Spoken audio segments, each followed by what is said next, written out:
board members to take your time off of your busy schedules and be here with us today.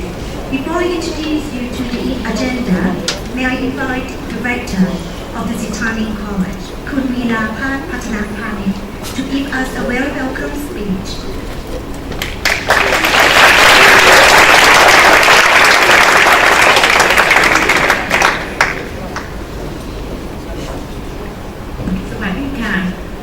Good afternoon, the faculty board members, hotel executives and teams, Sitani College families, ladies and gentlemen.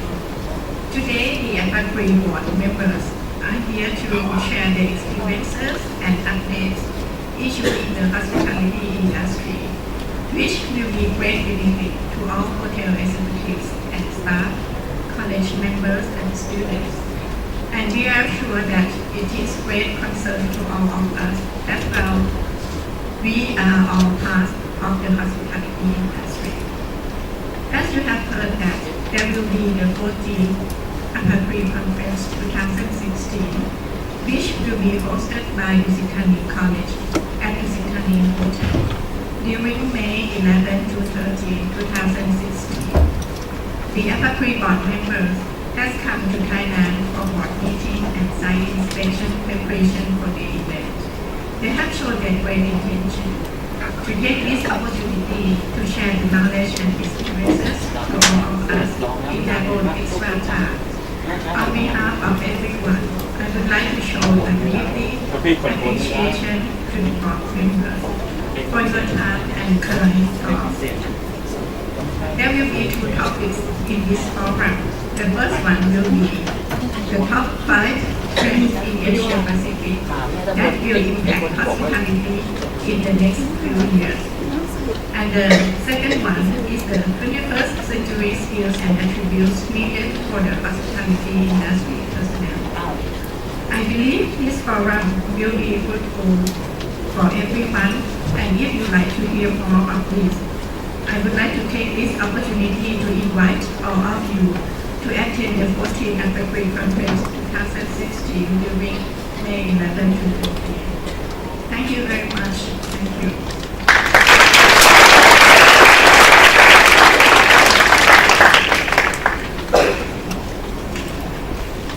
Thank you, Khun Veera, for your welcome speech. And now let me introduce you to the agenda today. Basically, there will be 2 sections today for the panel discussions.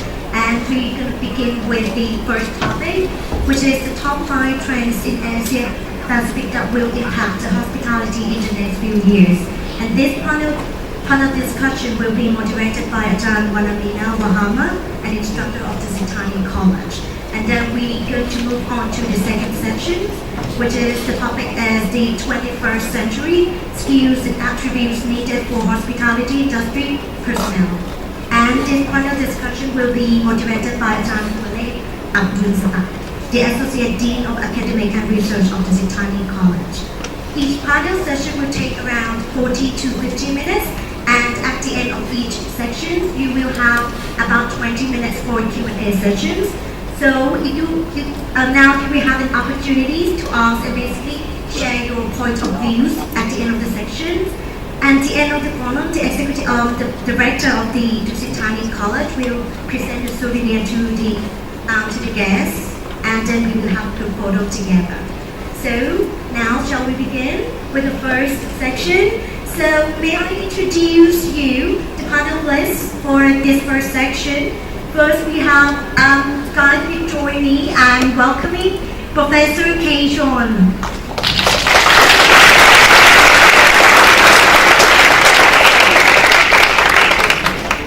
He is the Dean of the School and Chair Professor of Hotel and Tourism Management of the Hong Kong Polytechnic University. He is also the founding chairman of the ASEAN Pacific Council of Hotel, Restaurant and Institutional Education, or APEC. Next, everyone, please welcome Maria Cristina Aquino.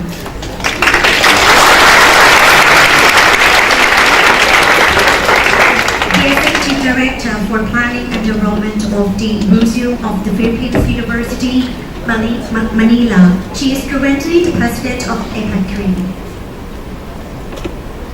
And next, please welcome Professor Perry Hobson.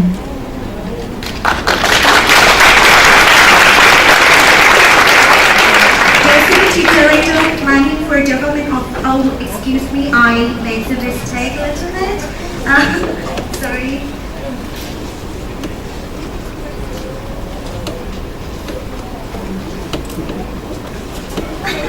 Sorry, there's a little mistake here.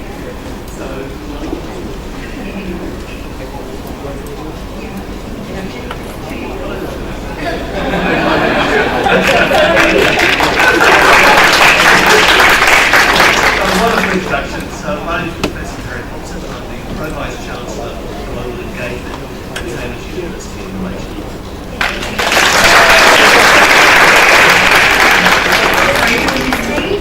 And next, please welcome Dr. Samir Tava, founder and principal at Silver Mountain School of Hotel Management in Nepal. And please welcome the moderator for this session, Ajahn Wanamina Muhammad, the instructor from the Sitani College. Ajahn Wanamina. Ajahn Wanamina and the panelists, the floor is yours.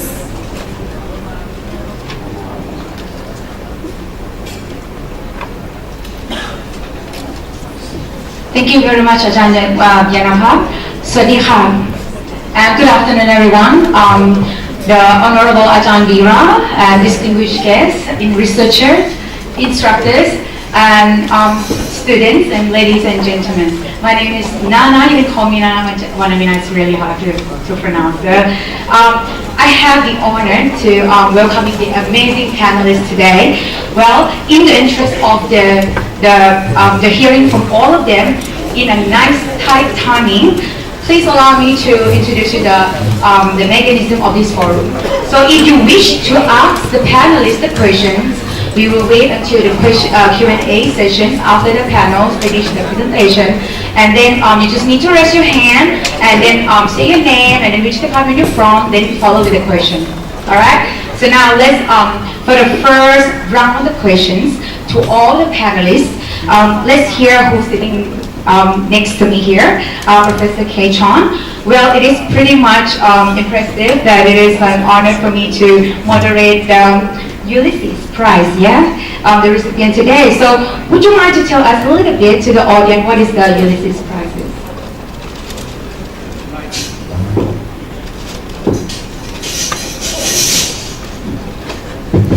What is Ulysses Prize? It's a very good prize. The United Nations World Tourism Organization recognized that in the field of tourism or hospitality, there is no Nobel Prize. If you're in the field of science or economics or mathematics, there's Nobel Prize, which is a very significant prize to recognize somebody with lifetime achievement in a particular area of research. So UNWTO created a prize called Ulysses Prize. According to UNWTO, it is supposedly equivalent to that of Nobel Prize. So this prize has been existing for like 15 years. And in 2011, I received this Ulysses Prize. In fact, as the first person from Asia to receive this prize. Thank you. That's really impressive, as I said. So now let's move on to the first round questions. What are the key trends in Asia Pacific that will impact the hospitality in the next few years? Yes, I have prepared a short presentation, which will be about 10 minutes long, to aid our communication, especially with our students. We were told that we'll be speaking mainly to students, but I recognize we have many highly accomplished leaders in our industry and hoteliers. Equally, this could be something interesting. The question was, what are the 5 trends for next few years, not for long term, but next few years.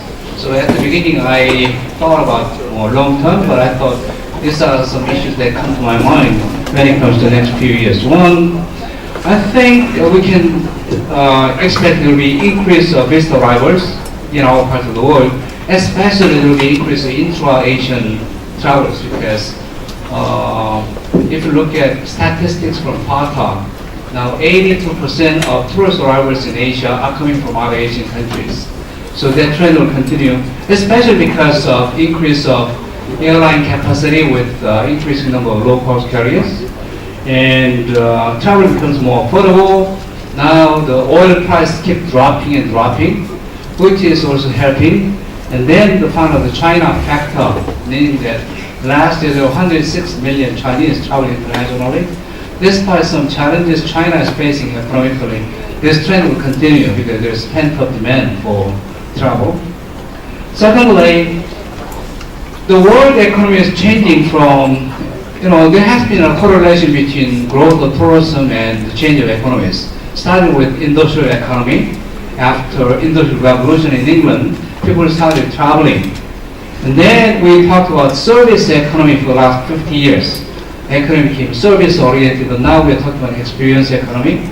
Experience economy also brings in what is called shared economy. What that means is that more businesses, something like Uber, which didn't exist in the past, thriving in many countries, Airbnb. So I think this is an opportunity for young people to think about these entrepreneurial ideas, starting businesses, to fulfill the desire of these travelers who want to travel in this new experience and shared economy. Shortage of talents. Asia, in most countries in Asia, we have large number of people, but we don't have enough people. We don't have enough people who are qualified, who are well trained. This is also an opportunity. Within 10 countries in ASEAN, now there is an agreement that you can move around to work. This is both threat and opportunity, I think. That means that workers from Philippines and Vietnam, Myanmar can technically come to take up your jobs in Thailand. So that means that you have to work extra hard, but this will be an opportunity for you in terms of your employment. Expansion of Asian brands to non-Asian marketplace, that has been taking place, like Dusit Thani, opening hotels in many parts of the world, Shangri-La. This will continue with thriving number of Asians traveling internationally. And then that also, because shortage of talent, some countries or destinations are even changing policy, like Hong Kong. 6 years ago, Hong Kong changed the new immigration law. Immigration law in Hong Kong is that population in Hong Kong is decreasing because of decreasing birth rate. So government is trying to bring talent to Hong Kong. How they do that is, if anyone is coming to Hong Kong, study in Hong Kong, get a degree, doesn't matter what kind of degree, bachelor's, master's, or PhD degree, you are entitled to live in Hong Kong. Because you can spend 1 year to look for a job. Then once you get a job, you get an employment visa. Then 7 years have passed, including 5 when you're a student, 7 years altogether, you'll become permanent resident in Hong Kong automatically. This is huge incentive for those who are looking for career. Definitely after your bachelor's degree at Dusit Thani, come to Hong Kong Polytechnic University, get a master's degree. Then you can work in Hong Kong hotels for a few years, some years, and then come back to Thailand as GM in a hotel. So that will be a nice opportunity. And continued development of e-commerce in tourism. This is an area which is so rapidly changing. Social media as a marketing platform. I know all students in Thailand are experts in Facebook. Yeah, that's definitely a plus. This social media is not longer social media, it's a marketing platform.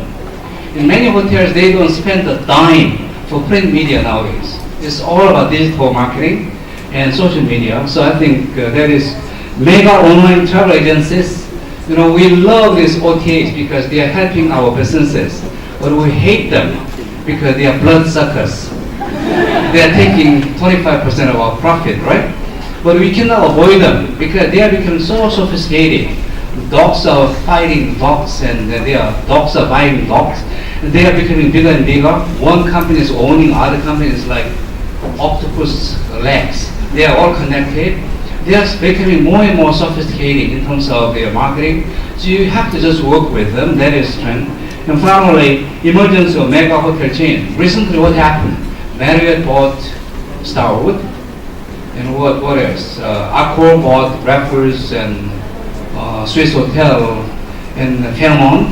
All these things happening because for this hotel chain, in order only to compete with these OTAs and changing environment, they have to have an economy of scale. That's why this happened. Finally, uncertainties in political economic environment, especially with what is happening in IS. I mean, what happening somewhere nearby, Jakarta, Indonesia, is very concerning.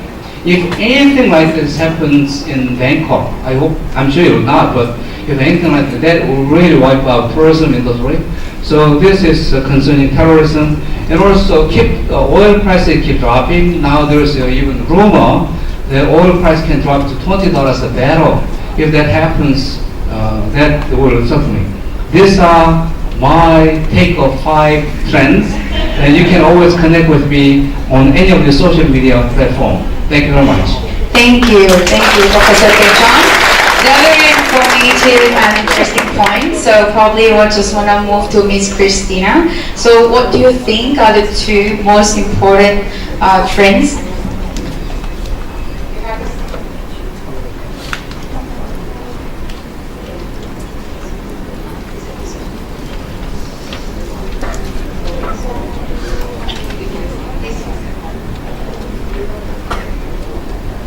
Mabuhay. Good afternoon, everyone. The 5 trends that I was actually able to identify, I think we read the same book, Professor Kechon, because many of the trends, so that means to say if it's consistently being mentioned by the panel speakers, it must be a trend then. Sorry, Ms. Christina, actually, would it be okay that we just highlight only 2 since the time is pretty short? Thank you. I actually went through because I was trying to look at what Asia Pacific is all about, and I looked at our favorite reference, and I took a look at several destinations, and they found that it is defined different ways by different organizations. One actually defines it as with 46 countries, the Asia Pacific Center for Security Studies. This is a US-based organization. Another one is 34 countries based on the IMF. It monitors the economic conditions in various destinations. But one thing that, because we are in the tourism industry, we've got to use the UNWTO, which has 33 countries. So why am I driving at this?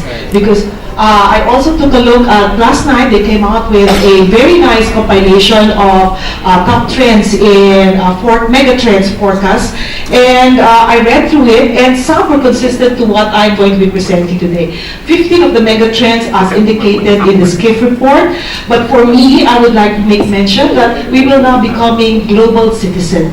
I mentioned 5 there, but I'd like to focus on the global citizen and the travel and destinations development. The global citizen term is something I just first heard during the APAC conference last year in New Zealand. This was mentioned by Maureen Brooks, who said that the global citizens now, the young ones, would actively be working alongside people of different culture, from different countries and so on. And so what are the implications of a global citizen?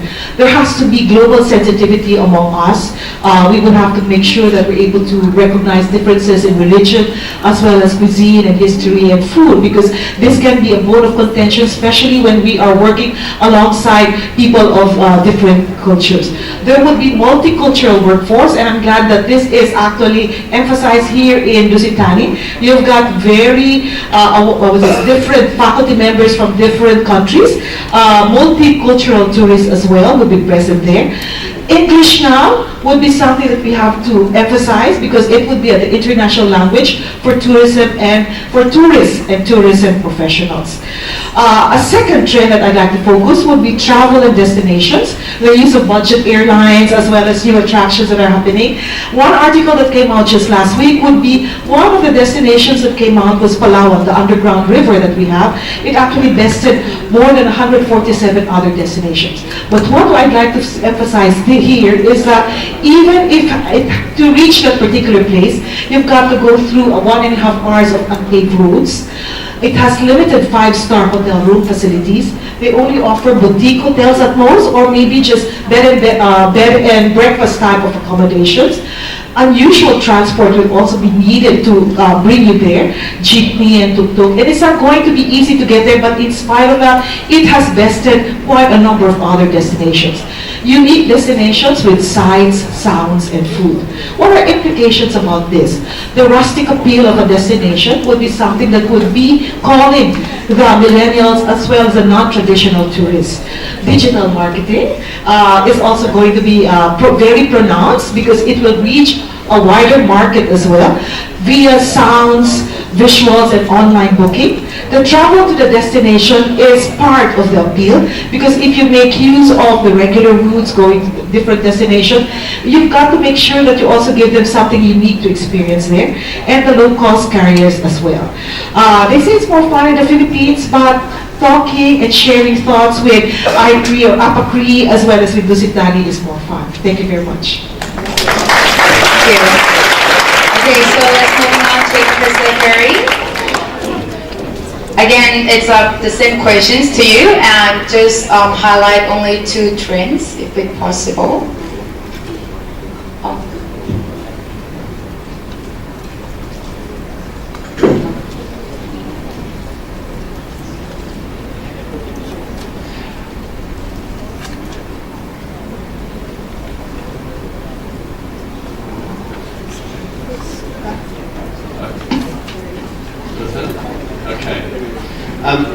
I thought I'd take a slightly different tack on today, and I think the first of those, and there's 5 trends, I'll take a quickly look at the 2 of them. And just while we're waiting for the slide to come up, you got that? Yeah, 5 trends, there we go. Okay, let's go straight to the second slide. That's great. Okay then, so are any students in this room, does anyone know as a student what that box is on the left-hand side? Have you ever used one? Hardly. You see, every one of you now has got that thing on the right-hand side in your pocket. So this change in technology has occurred very, very fast. And even now when we go to airports, you don't check in at airports anymore, you do it at home. You manage to whip through on a website. So technology has moved very, very dramatically in my life. And it's going to move even faster as we're coming up to what's happening. So front desks of hotels are going to look like this. Notice the distinct lack of people standing behind them. In fact, it will not take one step further because on your mobile phone, it'll just become your room key. So you're going to see technology move into hotels. This is a new chain called Moxy. Moxy just opened their first property. Moxy is a joint venture between Marriott and IKEA, for those of you who like compound furniture. There is no front desk at all, not designed to have one. So what we're going to see is some technology moving into hotels to make things very different. So this is going to really revolutionize things. So this may be your human resource management going forward from here, okay?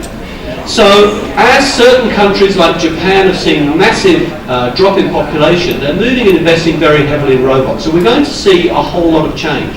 China's already got, 3 years ago, they opened up a robot-only restaurant in Harbin. They've just gone with the second round of that. So this is going to really change things a little bit, isn't it? Even Starwood, they launched their bottler 2 years ago, a year and a half ago. So they've already got the concierge to run around in their properties. So we're going to start seeing, and the way we interact with technology is going to be quite different. Now the second trend I want to point to is commoditization versus customization. Every time I come to Thailand, I see the wonderful t-shirt that says same, but different. My question is, what's the different going to be? You see, we've got amazing Thailand. We have, as Tina has already said, more fun in the Philippines. We have incredible India. All these destinations are telling us around the world how special they are. But I used to travel, like a lot of my colleagues, a lot. And when I wake up in the morning in those hotel rooms, what do I see? What I see is an awful lot of white paint. I don't see the colours of incredible India in my hotel room or amazing Thailand. I see boring hotel rooms, and we built thousands of the damn things. And people aren't very happy about it. So we've got bland industry standards. And this is going to change, and it's changing already. We don't even know who these chains are anymore. You've all heard of these words? You've all heard of these brands?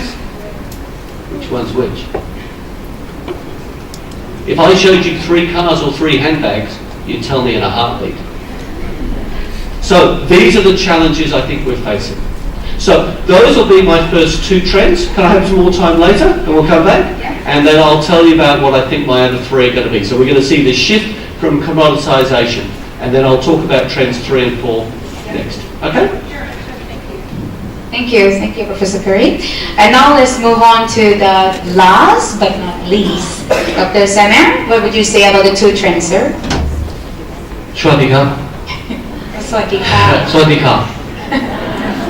Still, like Asia Pacific is not explored that much. I believe the 2 trends what Nana has particularly focused on is basically finding the new destinations, and along with the new destinations, how you going to categorize service and the products to that new destination as well. Because as you know, all these big chains hotel, all big big players of the industries are pouring into the Asia Pacific since long time.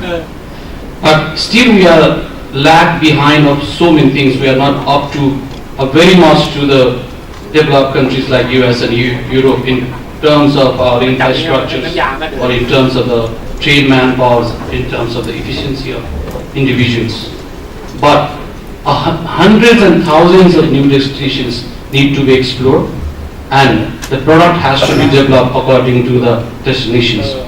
I'd just like to share 2 basically destinations and the products what we have developed recently in the last 10 years time in Nepal. It's a very small landlocked country, but full of mountains. We started our journey of tourism based upon the trekking and mountaineering, but always we found a big challenge because of lack of transportations, lack of big roads, airports, although we have got more than 54 airports and airstrips in the country, but still is a huge lack. So the first project which was initiated in this 5 years goal of tourism plan of the Nepal government was introduced in 1998 to start the homestay in the trekking trail. Our trekking route starts of the journey of 2 days to 90 days. Probably you must have heard recently the new trail which has been formed around like 6 years back. It's called Great Himalayan Trails, which consists of 5 different countries. So these trails, 80% of the trails doesn't have any lodging or fooding facilities. So 10 years back with other trails, we started our homestay. So if the homestay is not particularly facilitated for one individual house, but actually it's designed and developed for the entire village. As we have a huge number of ethnic groups, more than 82, we have 102 different languages spoken in this small tiny country. So each village is very unique. So each village has been developed as a tourist destination, and we have more than 100 villages of that similar kind. So if suppose there's a 25 house in that particular village, owner is sharing around like 2 or 3 rooms and develop as per the power of the trekkers of that place. So each individual house gets a turn by turn to accommodate the tourist, and at the same time the community provide them a kind of food of their taste, plus as well as their own original authentic taste. Similarly, the cultural show and all the information about culture, language is performed at the end, because the tourists over there stay 1 night. They come for the dinner, they reach the destination, come for dinner, next morning have breakfast again. So these have been very much popular, and the youngsters who's been graduating from the different schools in our country, they started going to this trail and started the business. And it's a very good example of entrepreneurship development in this trail. Next is, most of our countries in the Asian part is colonized by British or Spanish or whatever. In those days, the Westerners were always focused on to build the heritage sites and palaces, castles and forts. Now this has been a white elephant for each government to maintain that. That's why the government of each country started leasing this property to the business houses, chain hotels, or any sort of trustees to make sure that it can be maintained and at the same time the revenue has to generate. So these palaces has been turning into hotels, castle has been turning into hotels, even though the temples and the monasteries started accommodating the people and started spa and meditations for those who are looking for those kind of medical tourism as well. So now the trend is slowly going towards these kind of products and in the various locations. So lots of these our youngsters are very much attracted to go there. As I said, we have a huge lack of so many things if you compare with the Western world, and still there is a competition among the big hotels coming into our countries. What are the chances of our students getting a job in these big chains? And the staff turnover is very less if you compare with other countries than Asia especially. So I think it's time the train has come. We have to find the new locations in each of our country, develop the product as required, and incorporate our culture, heritage, and our daily practice. This could be a great product for the tourist in the years to come. Thank you. Thank you, Dr. Sanem. All right, so let's, without further ado, we're just moving on to the second round question for the Professor Kechon first. So what are the challenges that hospitality practitioner graduates may face according to the trends, as you, some of you mentioned?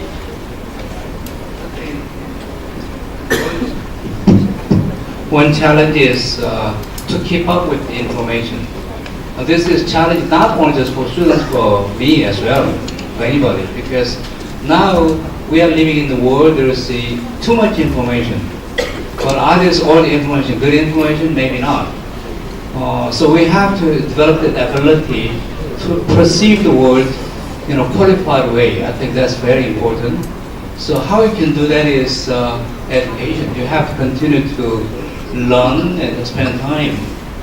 When I was a student, oftentimes GMs gave a lecture in the class saying that, no, you don't need to study. Look at me, I never went to university, but I became a general manager. I think these days are over. Or they say that because of their own complex, because they don't have education. But now the world has changed. You cannot be functional without having the information. So I think continuously absorbing information and then utilizing information is, I think, key challenge. So the utilizing information is the one of the key challenges that you mentioned. So what about Ms. Christina, regarding your interest of the MRA, the ASEAN Recognition Arrangement to facilitate the cross-border placement of your hospitality, tourism profession. So may I ask that is there any current standard in place, or is that any work in progress for this? The ASEAN MRA for tourism professionals was signed officially 2012, and since then we are moving leaps and bounds to make sure that it is realized. In fact, the start of implementation was supposed to be 2015. Things are happening. I think many of the schools here in the ASEAN countries have gotten hold of the copies of their Common ASEAN Tourism Curriculum, which is the document that would identify all the minimum standards for tourism professionals. It also comes also with the ASEAN Toolbox.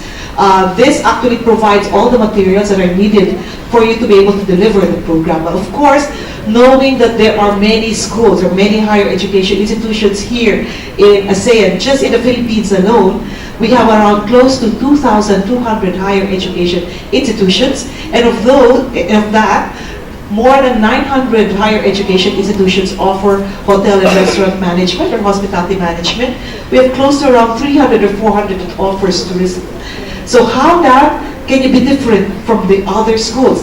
What you need to do is make sure that you're able to develop or add more to the standards, competencies. Make sure that you are able to say what would be the unique flavor that you would put into the minimum.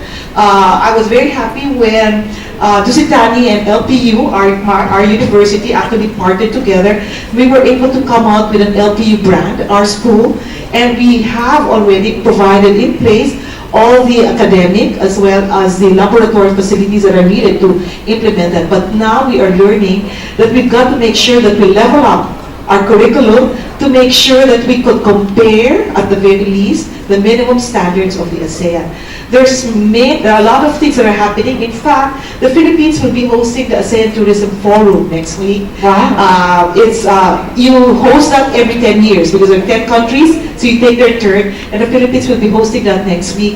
In that forum, we will be having the launching of the ASEAN Tourism professional registration system, which will be the database of all tourism professionals here in ASEAN. What will happen? There would be a match of those with the qualifications as well as job openings that are offered by the different industries in the ASEAN market, and hopefully you'll be able to match. So I would say a global citizen, because you don't have to stay in Thailand just to work as a tourism professional. You can go to any of the ASEAN countries as long as you hold the certificate that tells you that you have the qualification. So basically, once you have the certificate, it's guaranteed that you might be able to get a job. That's the minimum. That's the minimum requirement for you to actually get the match. But what you have to do is show that you have much more to be able to do that I think job. some of the students might be interested as well. Okay, so go and be certified, get assessed and be certified. I think here in Thailand, it's the Ministry of Tourism that does the assessment and Right. certification. Yeah. Thank you, Ms. Christina. So next will be Professor Perry. Your question is something to do with innovation, of course. Clearly that in the subject of innovation, we are seeing the rise of the mobile innovations, right? And also the mobile check-in in as the brand like Marriott's adopt the new technology. Would you say that some innovation could be seen as the net job killer for some traditional positions such as the front desk operations and its airline check-in? Is it something like dehumanized or something? I'm not sure. All right, very good question. And I'll connect that with what I'm going to talk about next with the whole finish those trends off, because some people get very worried that what I'm suggesting is that no one's going to be working in the hospitality industry. So don't worry about that, because that's not going to happen. But what is going to happen is that we're going to have to become a lot more comfortable with a lot more range of technology. That's Every right. single student in this room has got a smartphone. Every one of you uses it to connect with your friends, family. You're probably on it about 4 hours a day, non-stop, off and on, right? You can't wait to get out of the lecture and get back on your smartphone. So if you think your guests are not going to be just as attached to their smartphones, think again. So that technology will bring that, and our range of comfort about how we will use technology. I remember in the old days, I used to have to go to a bank to get money. Now everyone gets it out of the machine. So that's what's going to happen. Indeed. So where I was going with the technology, and then with the issue of customization, people want things with technology, and whether it's 3D printing, we want things as we want them. And that's going to bring that along. And I'm afraid the hotel industry went down the road of commoditizing everything. What we're now seeing is this disruption, because the fastest growing bit of our industry is not a hotel chain in accommodation. It's these three guys who created a little thing called Airbnb. And this little thing became a very big thing. And it became a big thing in a hurry. As they said, Marriott wanted to add 30,000 rooms this year. We'll do that in 2 weeks. This year, last year, 20 million guest nights at Airbnb. Now, this is the reality of how fast that's grown. And what do you know what? No two Airbnb hotel rooms are the same. Everyone is different. We went down a commoditization route in the hotel industry, and people have walked with their feet. Because guess what? It is more fun in the Philippines, but they want to actually stay in the Philippines, not in some bland hotel. They want to come to amazing Thailand. So as you can see here, Hilton took 93 years to build, Airbnb took 4 years to amass to get to the same size. That's how fast this has moved. And those neighborhoods I'm talking about, and do you think it's relevant to you here in Thailand? The second fastest growing neighborhood is here in Bangkok. And this is happening in Asia. Japan number 1, Thailand number 2, Malaysia number 3. Fastest growing neighborhoods for Airbnb. So if people think that this is not something that's going to hit this part of the world, think again in a hurry. We've already heard about Uber. Uber is just the beginning of what's going to happen in transport. Whether it's Google Cars, fastest growing airline in the United States at the moment, Surf Air. You've probably never heard of it. You have to be a member. They've just started one in Australia just to deal with flights between Sydney and Melbourne. You become a member of the airline and then all your flights are paid. You can fly as often as you like. So these are the sorts of innovations and changes that are happening. But it's more than that, because what you're also going to see is that change are going to have to adapt or die. These are little Australian corner shops, all right? And when you look at them, they all went out of business in Australia because supermarkets came along. But someone spotted an opportunity. Let's have a look. This is McDonald's. This is their concept store called The Corner. This was what they launched just 15 months ago, just before Christmas last year, 2014. They ran it for 6 months in Australia. They then decided to go and find another site. Does that look like your McDonald's?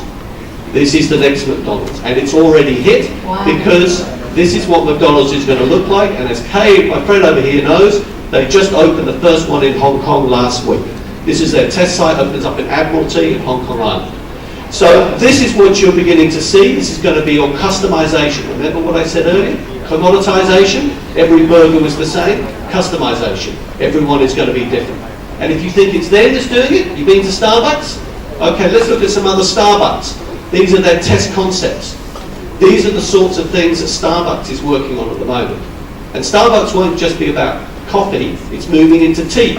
They bought a chain called Teavana. Now they've bought tea, what do you think is going to be next? Chocolate? What else can you drink? What's different? What's healthy? Hey, well, let's welcome to Evolution. This is the new Starbucks. This is their chain, Evolution, launched it just a year ago. Welcome to customization. Every drink is different. So you can begin to see those sorts of things that are happening. Keep calm. Future is coming. Wow, big clap of Professor Perry. Very impressive and very informative. So let's move to Dr. Samuel for yourself. And you were mentioned about the homestay. And just curious about the disaster, the tragic when was the Nepal earthquake. I'm just wondering that how did actually being the most challenges for you, how does that impact the hospitality industry that time, how you actually recovered it? Thank you. Yes, one of the things what we have realized from our disaster is, especially in the hospitality and tourism education, we have a huge lack of in our curriculum how to cope up with the crisis of these natural calamities. This has never been in our curriculum, never been taught to us. And there was a small chapter of fire and hazard things which we have studied. Probably you guys have done that as well. It was a big challenge, but you learn by doing, and when things happen to you, then you are bound to do that, what we have learned. Actually, the first we have it was in the 3 stages of coping with the crisis for the tourists. First was to evacuate the tourists from those areas who were in the trail and who were in the hiking and trekking. It was the most difficult challenge is what we have faced. But the government has used all helicopters and especially the trekking guides to locate the tourists. And these tourists were kept in those locations in safe area for 3 days to 5 days. Till the time we managed to get them back with the helicopters, because the road was destroyed, airport was destroyed, and that was the first challenge. Second challenge, those who were in the city staying at the hotel, to treat them if they are injured or get them to the safest place. So the hoteliers, the hotel association took the huge large army parade field, and that has converted into the rooms with the tents. We had more than 500 tents in the parade ground. So those who have paid $20 and those who have paid $200 in different hotels, they finally landed up in the same place. But it was equipped with all water, food and everything. The social organizers started giving 3 times food to these tourists. And the third challenge was to send them back home, because we were poor with all relief materials in the airport. So it was a catastrophe in the airport, no place to even walk because the things are landing. So what the government did in the first 10 days is they have stopped all these nationals flying abroad. So the chances were given to the tourists, so they have been evacuated first. And it was a very good coordination with all the embassies Actually, 10,000 people lost their lives, 400,000 lost their homes, 3 districts were completely gone. I was sharing with Alan, we have a power cut of 8 hours every day. 2 major hydropowers were destroyed, but things has been coming back to normal. And actually, the initial data shows that we lost almost like 1,000 tourists who were in the trails and trekking routes. But later on, the casualties of tourists was only 121. So we managed to save them, and that was the first priority, to make sure that our tourists are safe. Thank you. I'm strongly really impressive at how you overcome on that. So now let's move to the Q&A sessions. Any question from the floor? Yes?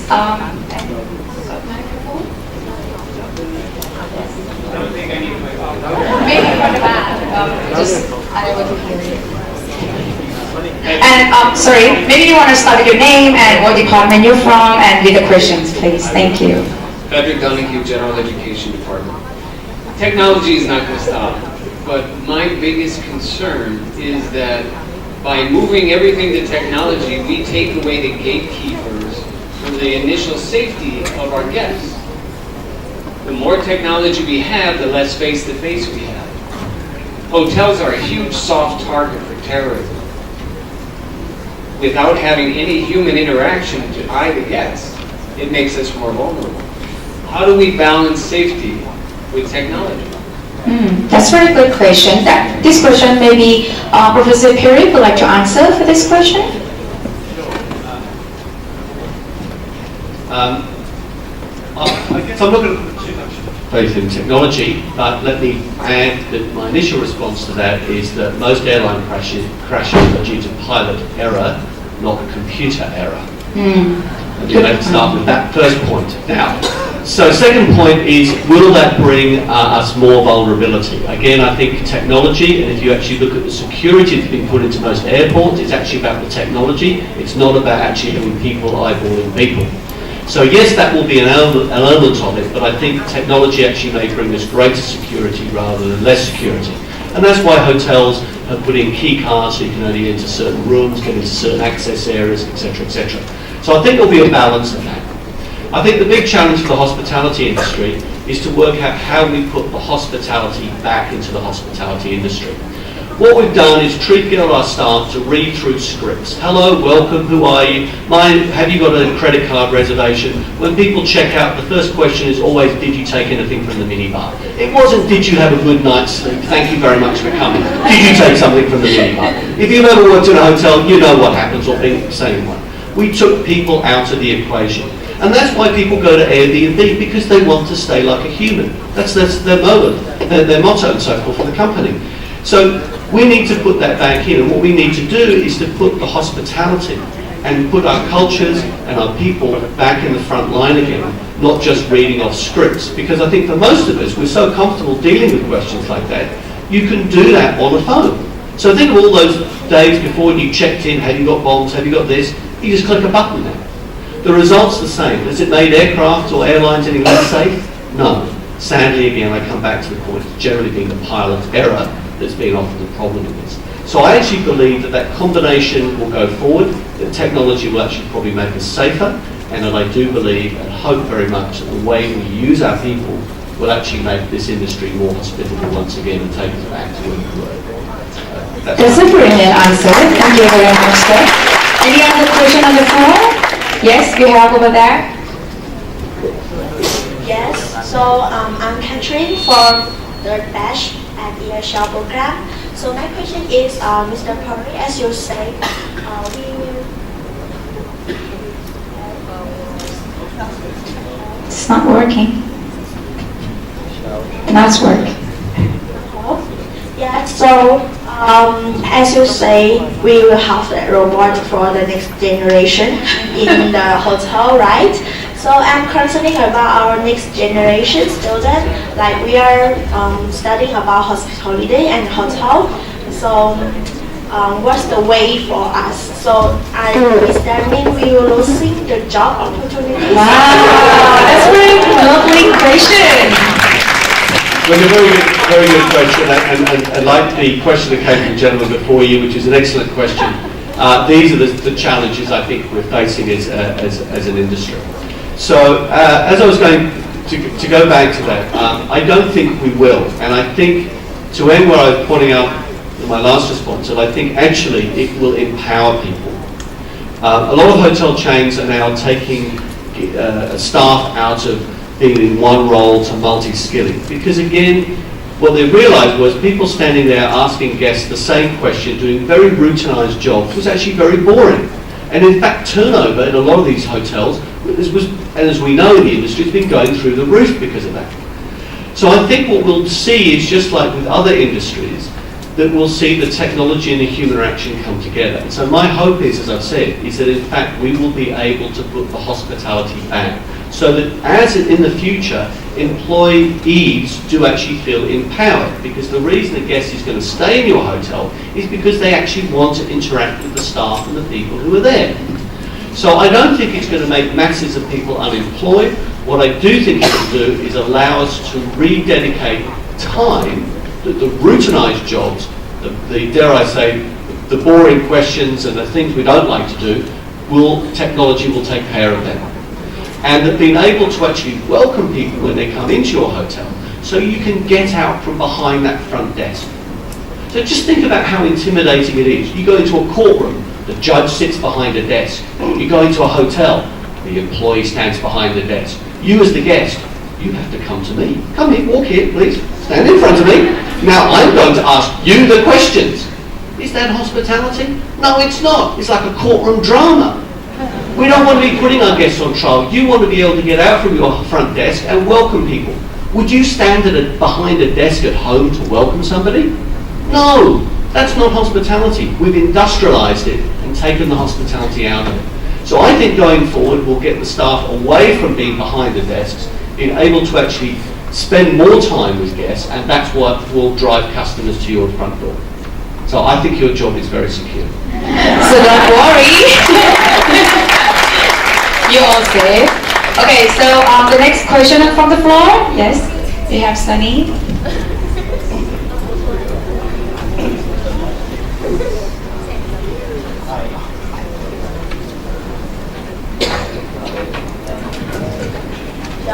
Hello, can you hear me? Okay. Yeah. Hi, my name is Sunny. I'm in the AHL program. I'm in the second year. I have a question for Dr. Samir. Yes, Samir. Okay. You have mentioned that homestay is a feature of the Nepali tourism.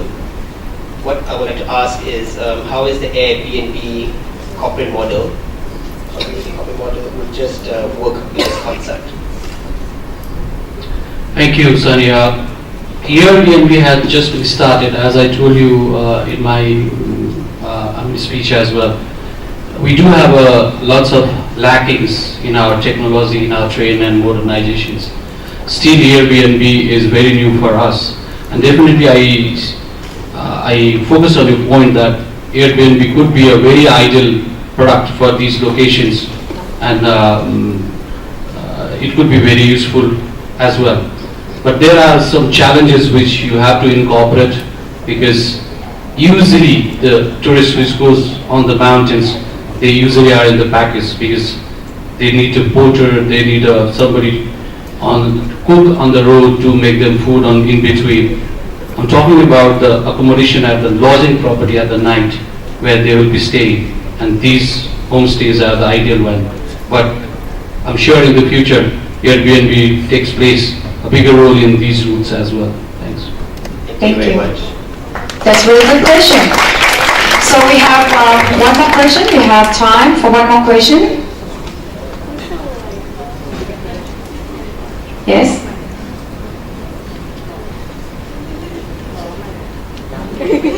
Again, the microphone. Hello, my name is Tuturong. My question is, due to the graduates increase in the number of graduates among the Asia Pacific nation, does recruiting of employees in the hospitality industry becoming any problem? You want to repeat your question, please?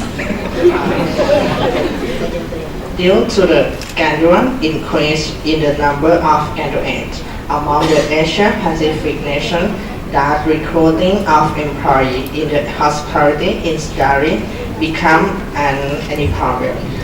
So basically about the recruiting issues in hospitality for the new graduates, whether they have any issues and the problem of the number, keep on increase or something. Is that something you asked for? Yes? Anybody want to answer about the recruitment? Yeah.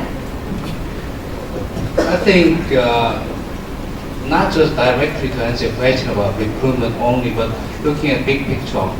I think there will be more opportunities for you students in the future because not only the demand is increasing, there will be in the future a huge change in infrastructure of human capital in Asia's hospitality industry. The reason being that if you think about the way our industry has been developed, until 1970s, perhaps international travel was seen as privilege of those people from the Western countries, Europeans and Americans and so on. But now, as I said earlier, 82% of tourist arrivals in Asia Pacific, including Thailand, are coming from other Asian countries. That is changing in terms of the management infrastructure of the industry too. Like in Hong Kong, when I arrived in Hong Kong 16 years ago from the United States, I was rather surprised. Every hotel I visit, when I meet GM, the general manager was expatriate, a foreigner, European usually. And there was a reason for that because when industry started like in Hong Kong 40, 50 years ago, all tourists, customers were Europeans. Therefore, it was natural that you bring somebody who speaks same language, who understands their culture and customs, interact with them. Also, there are no Asians who are qualified to do this. But now, as I said, industry has changed. I've been speaking a lot about this. In Hong Kong, there's change.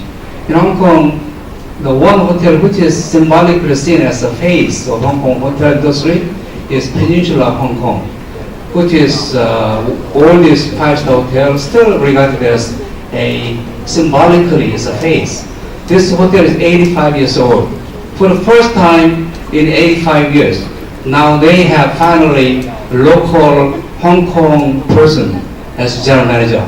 Not only local person, a female Chinese Hong Kong person. It is sending a strong message to young people. The glass ceiling has been lifted. So I think you have to look at big picture in terms of your future prospect.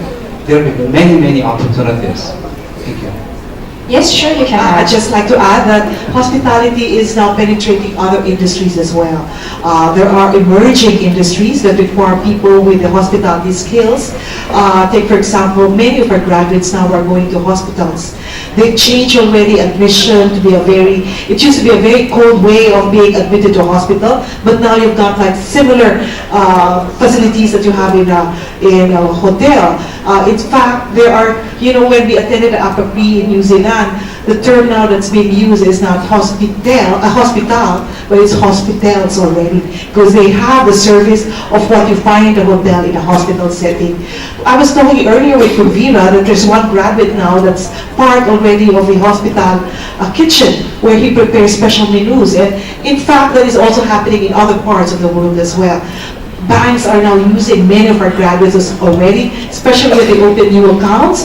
We have BPOs because many of the hospitality industry, like cruise line, airlines, hotels, they've subcontracted already the reservations, the complaints department to BPOs where many of our graduates are working already. So rest assured that if the hotels or the traditional industries are filled up with people already who graduated with tourism and hospitality programs, there are quite a number of other industries that will be using our graduates as well.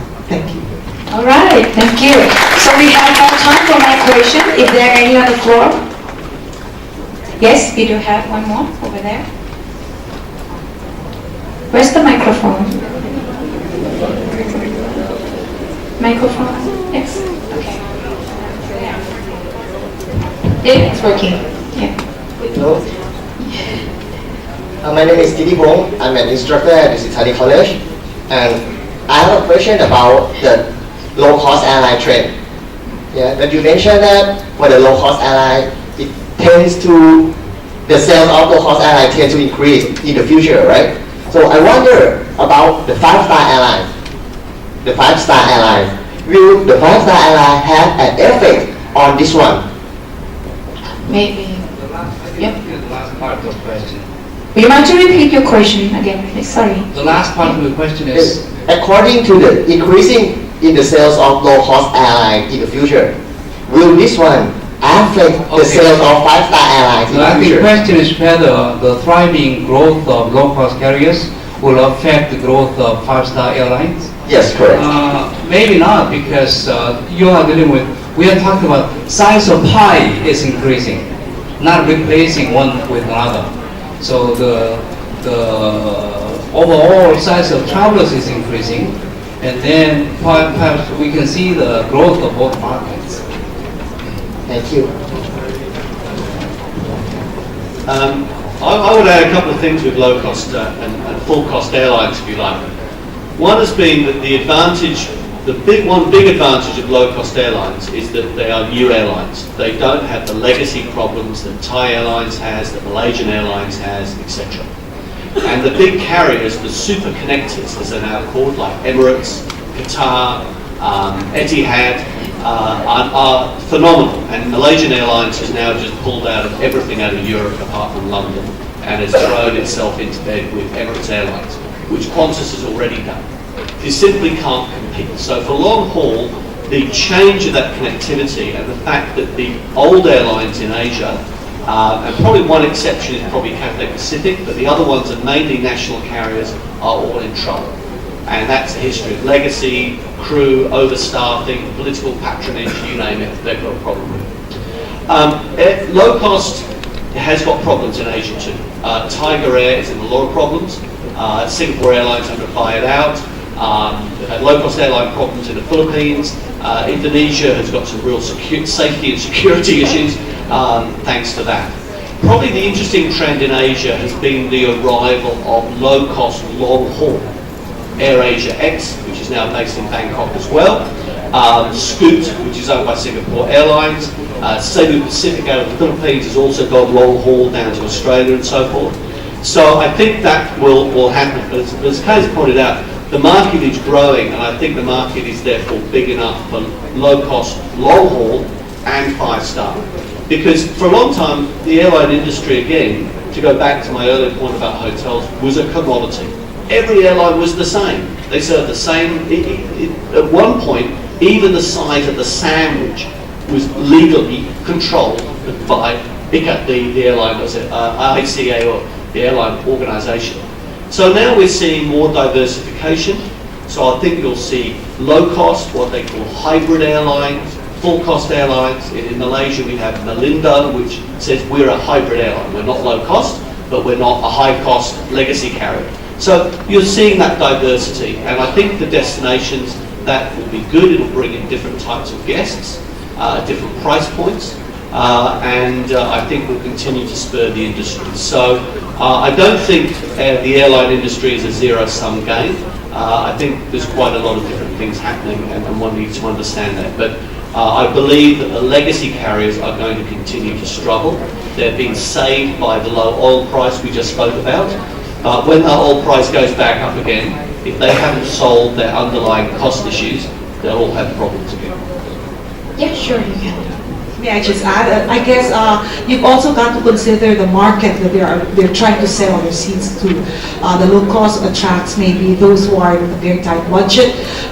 For the five-star fleet, they may have destinations or market which have a different requirement. They've got bigger leg room, better food, etc.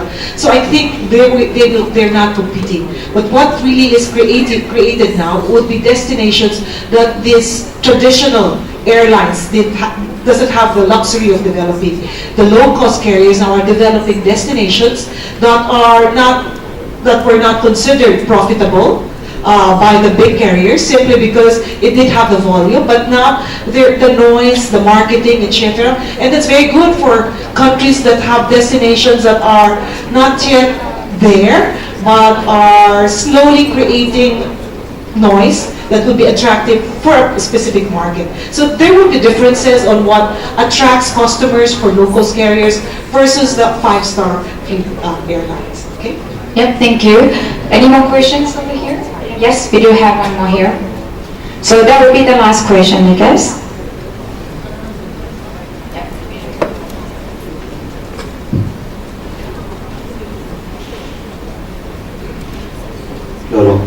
Good afternoon, I'm Jack, the instructor from Aviation School. Just think further than the, the recruitment. Could Christina just say that when we, some kinds of accredited, that we have a free line for the labor mobilities or movement. So I just think about how about diversified management for among one hotel is going to be like more labor, more nationality, more race, and how we can harmonize. If you just give some recommends for the hotel managers or some department managers. I just asked about in terms of human resource management or diversified management. Yes. Just to clarify, it doesn't mean that because you have an assessment as well as a certificate that goes for a particular qualification, you are already automatically able to apply in any of the countries. What will happen is that each country will identify where their hard to fill or in-demand positions are.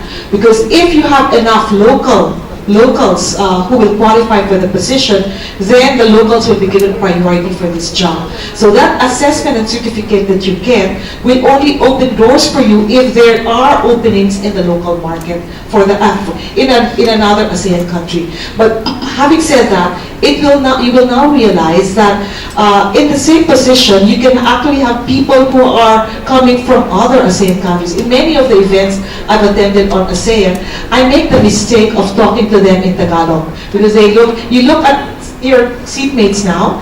If you don't know that they're Thai, you can mistake them for somebody from Singapore, from Malaysia, from the Philippines, etc. And so I start talking to them in Tagalog only to find out, what did you say? And only to realize that they're not from my country. What does this give me now? I have to make sure that I'm easily understood by this person.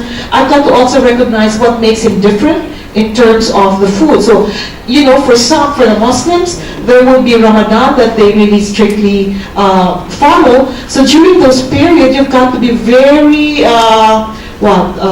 very special. You've got to make sure that you don't show off that you're eating, especially in the workplace, because otherwise you're going to offend the other person. We've got to make sure that we're also, there's certain holidays that we practice that may not be also practiced by the other countries because it's not being done there. So the diversification, the multicultural segment in a department now will have more interesting exchanges because now you get to know more about the different people. Just over lunch, it was a very nice discussion that we had because people were talking about what's in a name. Professor K. Chon started, why do Filipinos have 4 or 5 names? In some countries, it's just 2 names. Why do you carry the mother's name? You don't carry the father's name. In some, the mother's name is not part of the family tree. I said, Professor K. Chon, that's not very gender sensitive. But there are things that are happening, but it makes you more aware that Thailand is not the whole world. It's you're opening now your doors to a global community that will make life more interesting. That's nice. Okay, so you have a quick. Well, I would just say that, Paul, in Malaysia already, 19% of the workforce in Malaysia is foreign labour. Okay, so we've already seen. If you went down to Singapore, I was recently there to Singapore over Christmas. I don't think there was one Singaporean working in the hotel I was staying in. I'm not convinced there's one Singaporean working in any hotel in Singapore, but because largely it's now imported labour. So we're seeing that mixture come up, and obviously ASEAN has tried to bring in this issue of recognition, particularly of vocational qualifications across Asia. We've got some ASEAN countries that are very wealthy. We have got some within ASEAN that are very poor. So there's a huge diversity. And that's going to be very challenging because in Europe, even when the European community came together, it was mainly the wealthy countries that came together first. It was only later when various other countries joined and some of the poorer eastern and southern countries of Europe joined. So ASEAN's got a very particular challenge between having a very developed economies, the middle and some very undeveloped. And the shift of labour will be from the poorer countries to the richer countries. And hospitality is a very clear route. If you look at migration patterns, heavily intensive industries, farming and hospitality tend to be in there. So I think it will become more challenging in the future for hotels because there will be a more diversified workforce. That brings enormous opportunities, which Tina's just spoken about, but it will also bring more multicultural challenges along the way. And I think that's something that we're going to have to build in. But I also think, as I look across the room here, you will find that in hospitality colleges, as students study more overseas as well, that will become part of it. My role, as I mentioned in my introduction, I'm the Pro-Vice Chancellor for Global Engagement at Taylor's University, and our job is to try and get every student to have an experience outside of Malaysia. That's across all our programs. And in hospitality, maybe that's what we do. Okay? Earlier in my presentation, I mentioned that this ASEAN labor community, common labor community, can be a threat or opportunity to you. I have traveled to all 10 countries in ASEAN more than one time, and I'm very familiar with the Thai culture and Thai hospitality industry. I mean, these wonderful people in wonderful hospitality culture and so on and so forth.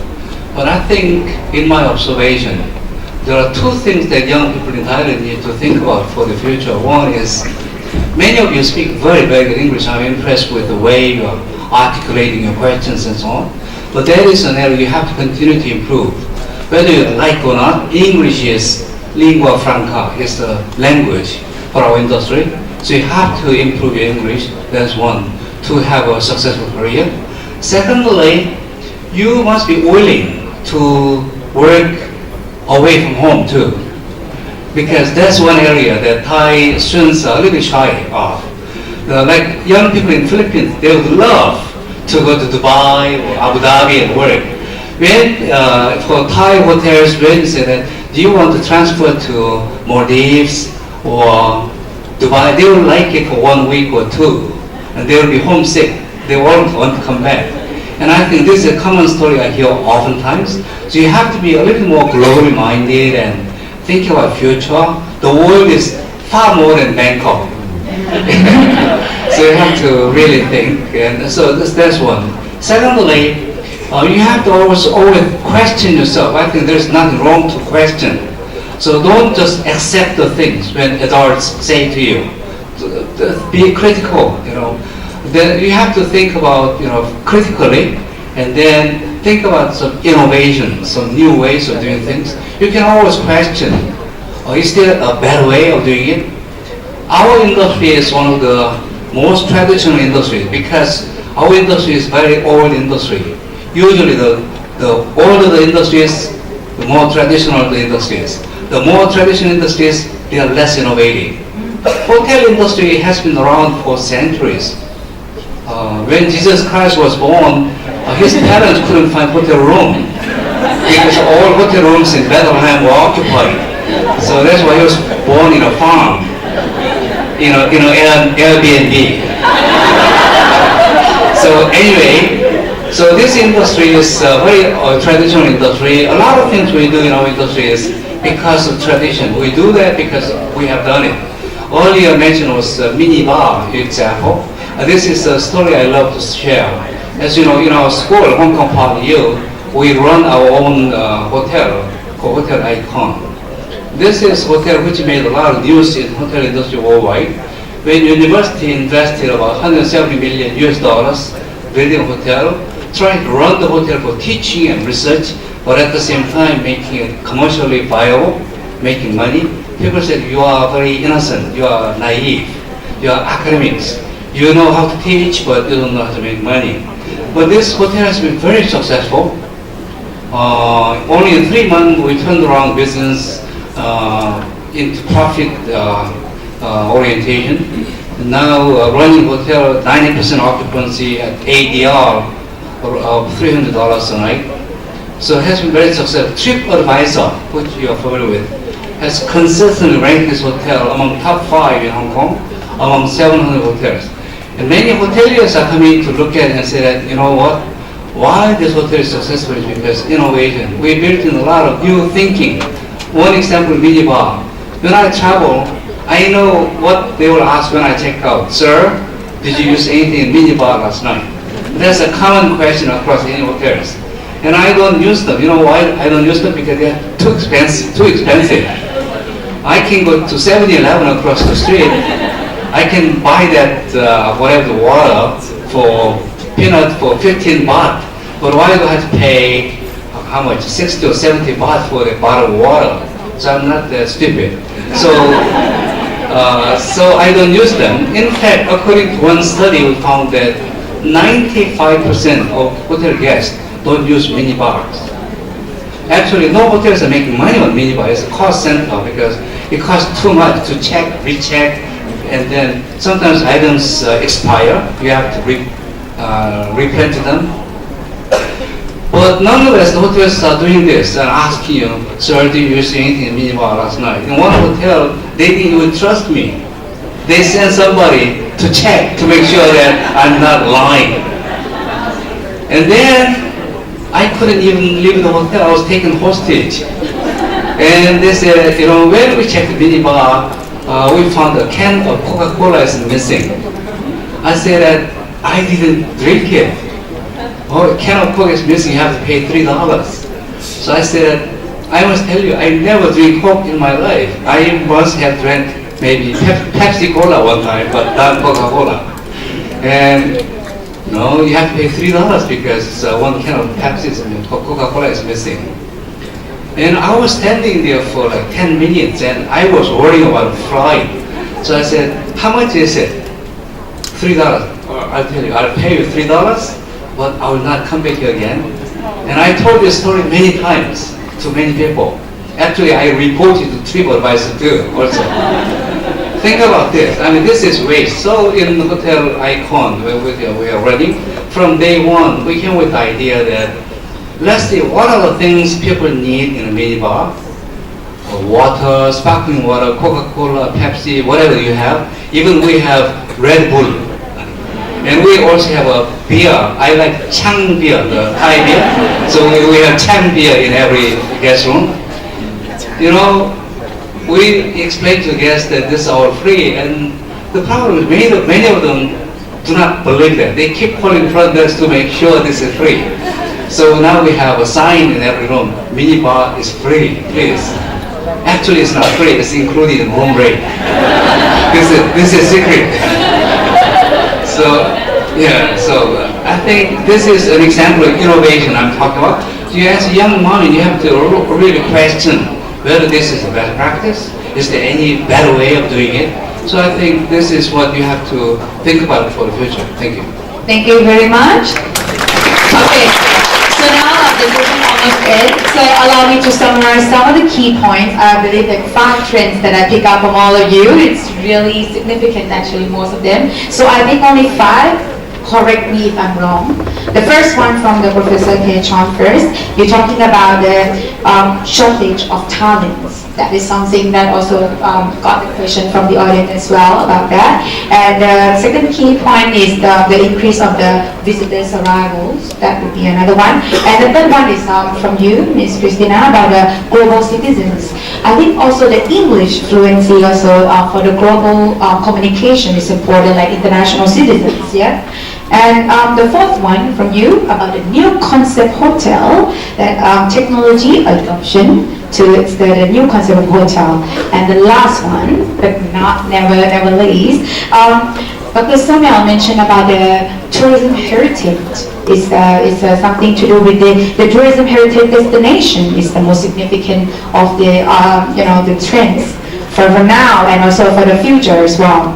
So are they all right for the 5 most significant skills that impact the hospitality in the coming future? So that's it for this forum. It's really fun, I guess, and of course the very active participation out there. They really have a very good questions. Yeah. So thank you very much, the panelists. Okay, thank you. Okay, thank you, Ajahn Nanas and all the panelists. Now, thank you for the interesting talks and suggestions and recommendations we have for our instructors and students.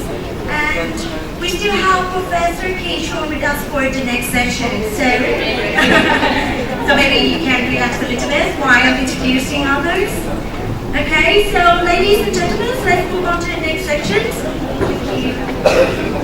So, the topic for the next section is the 21st century skills and attributes needed for hospitality industry personnel. And ladies and gentlemen, please join us in welcoming the other panelists. The first we have Dr. Peter Kim.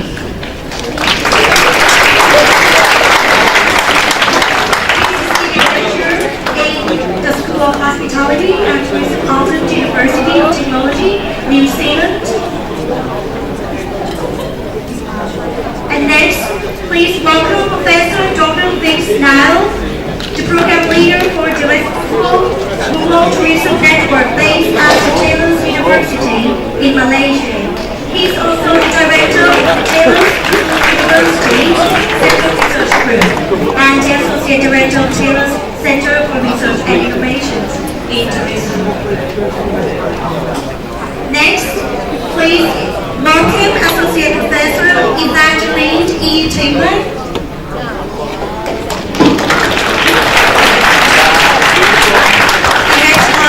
Program of the College of the Tourism and Hospitality Management, University of Santo Tomas. Ladies and gentlemen, please welcome our motivators, the Associate Dean of Academics and Research of the Botanic College, Ajahn Walid Abdul Salam.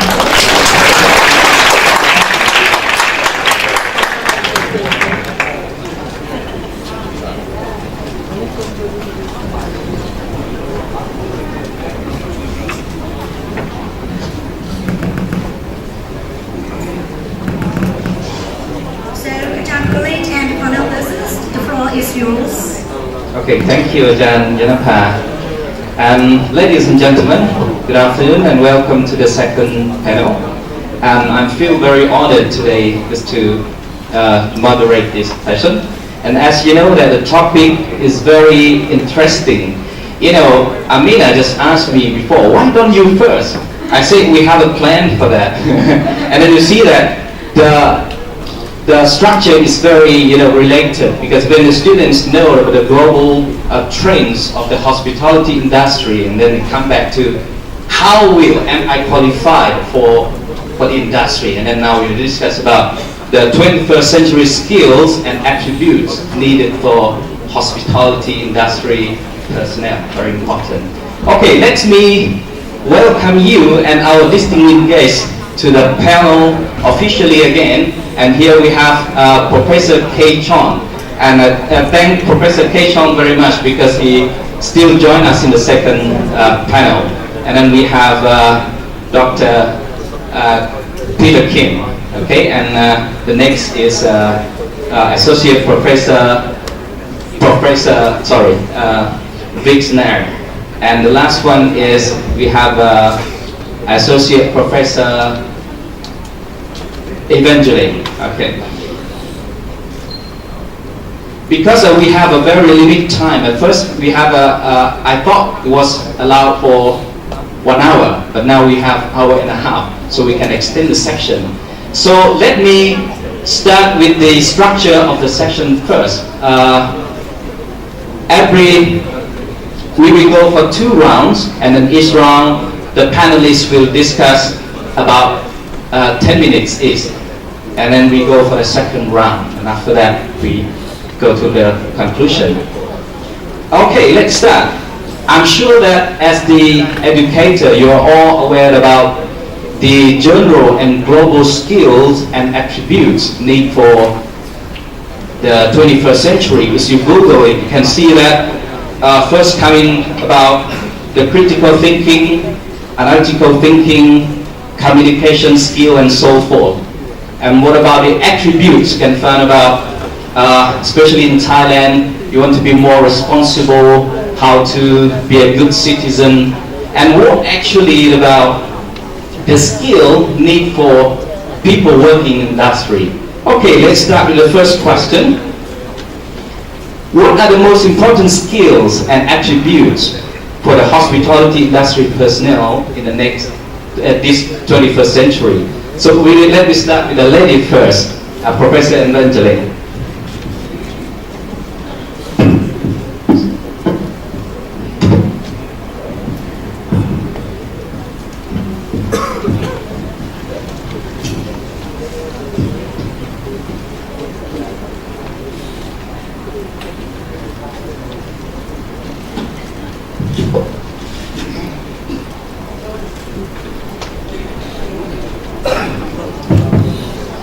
Okay. Good afternoon, mabuhay, sawadee. Well, I thought I'm in the room with fellow Filipinos because we look the same.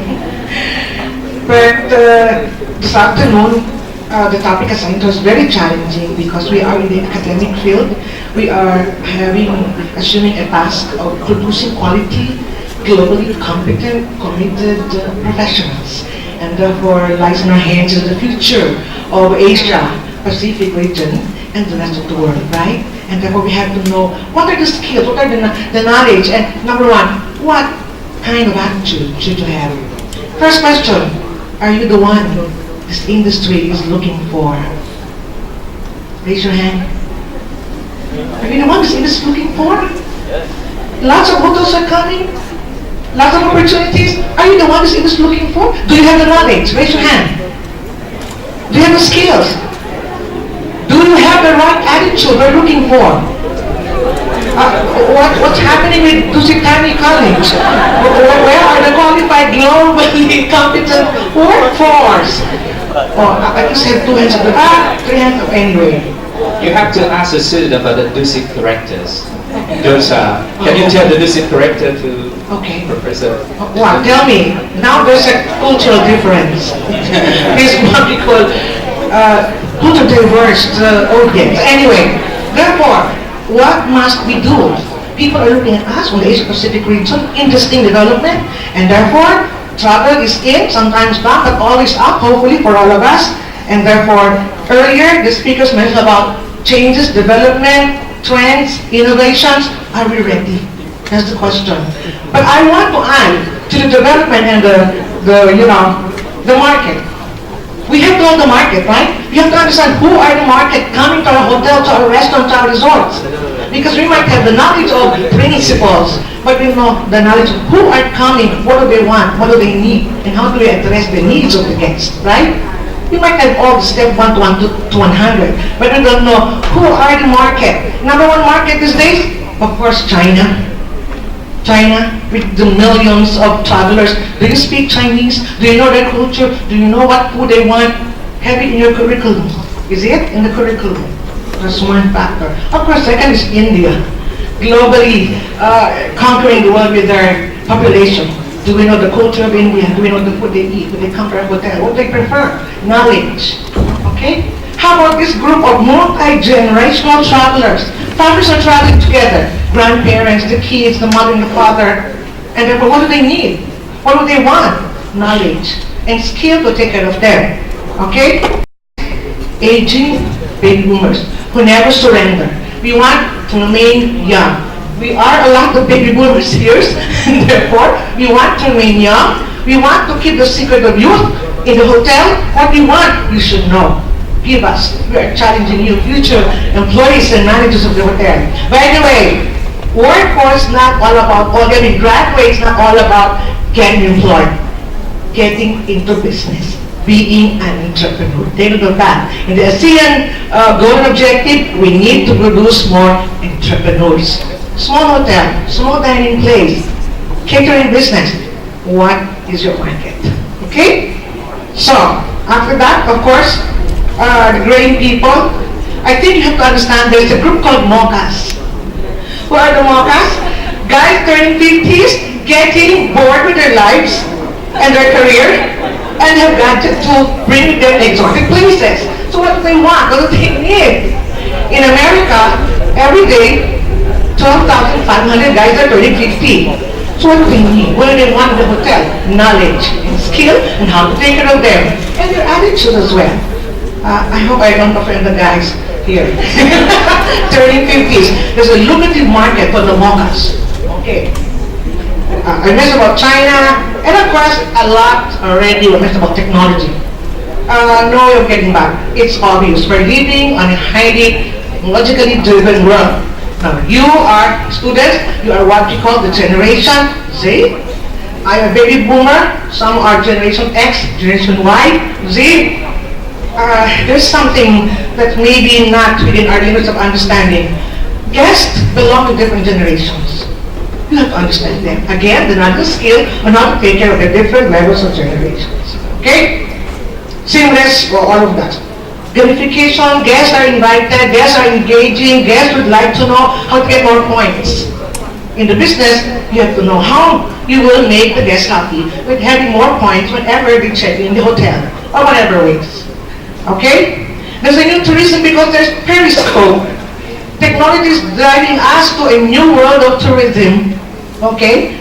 And the Internet of Things. Okay? By 2020, 40 buildings are all internet connected. Are we ready? Do we have the knowledge? Do we have the skill? Do we have the right attitude? Okay? So, implication to human capital, let's all be dynamic. Let's love our work. Let's be open for changes. Let's be creative. And yet, we remain servant. We remain ready to serve. Okay? With all our values. So, just to have an idea of who are these, you have your baby boomers, Generation X, Y, and Z, and you have to understand now the workers, where do you belong, what generation? What are your needs? What are your wants? What are you being influenced? What factors in your environment? The way you think, the way you act. Do you like the job of working really in the hotel, cleaning the toilet, serving guests, with or without the presence of the robots? Think about that. Okay? So, with that, we understand now the needs of the ASEAN millennials. We belong to Asia Pacific. We think different. We're different in a way from other continents. Because in Asia, the millennials think about the family. Right? For the family.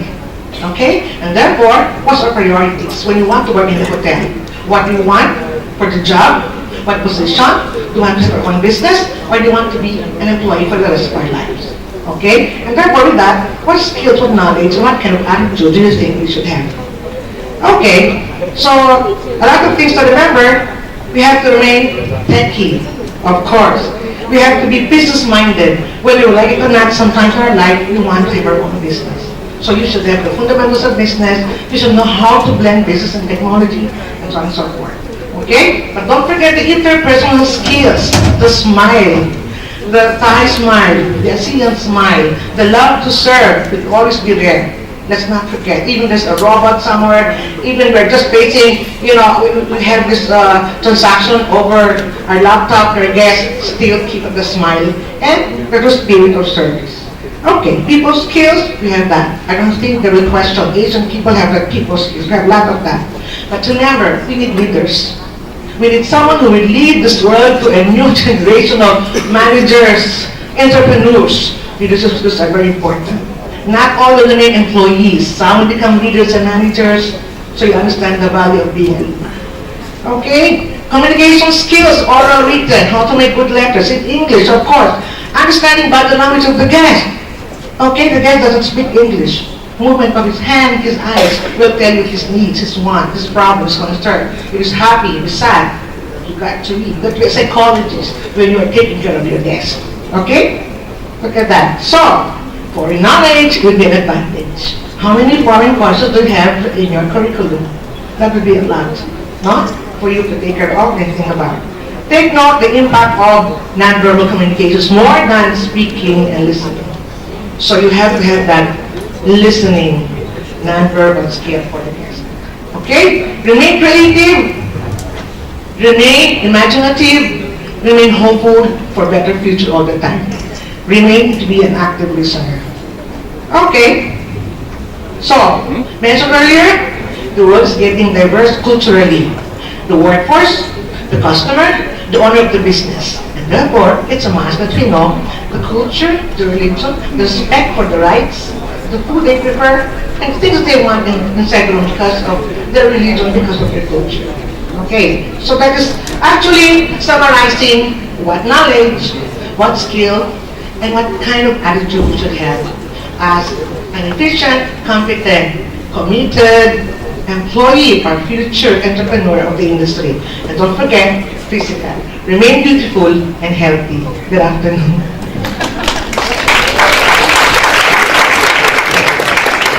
Thank you, Adrian. So it's very good start with the diversity of guests that you have to deal with, and therefore, so the personnel of hotel industry need to be equipped with 3 domains, right? Like knowledge, skill, and attitude as well, because you have to deal with diversity of customers.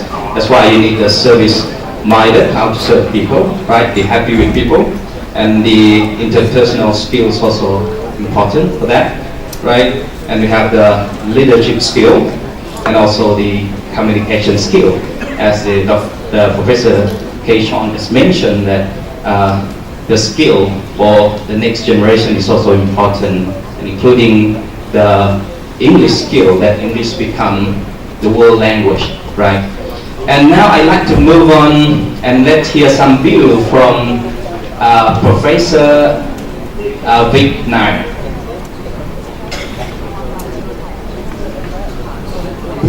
Thank you. Good afternoon to all. Thank you, Benji, for doing the job for the whole panel. Okay, so the focus of our discussion today is a good continuity from the first session. We have seen what's going to happen in the next many years around across the globe, and what are the skills and attributes needed. So my presentation is going to be very focused based on what we have done, our own experience at Taylor's in trying to develop the Taylor's graduate capabilities.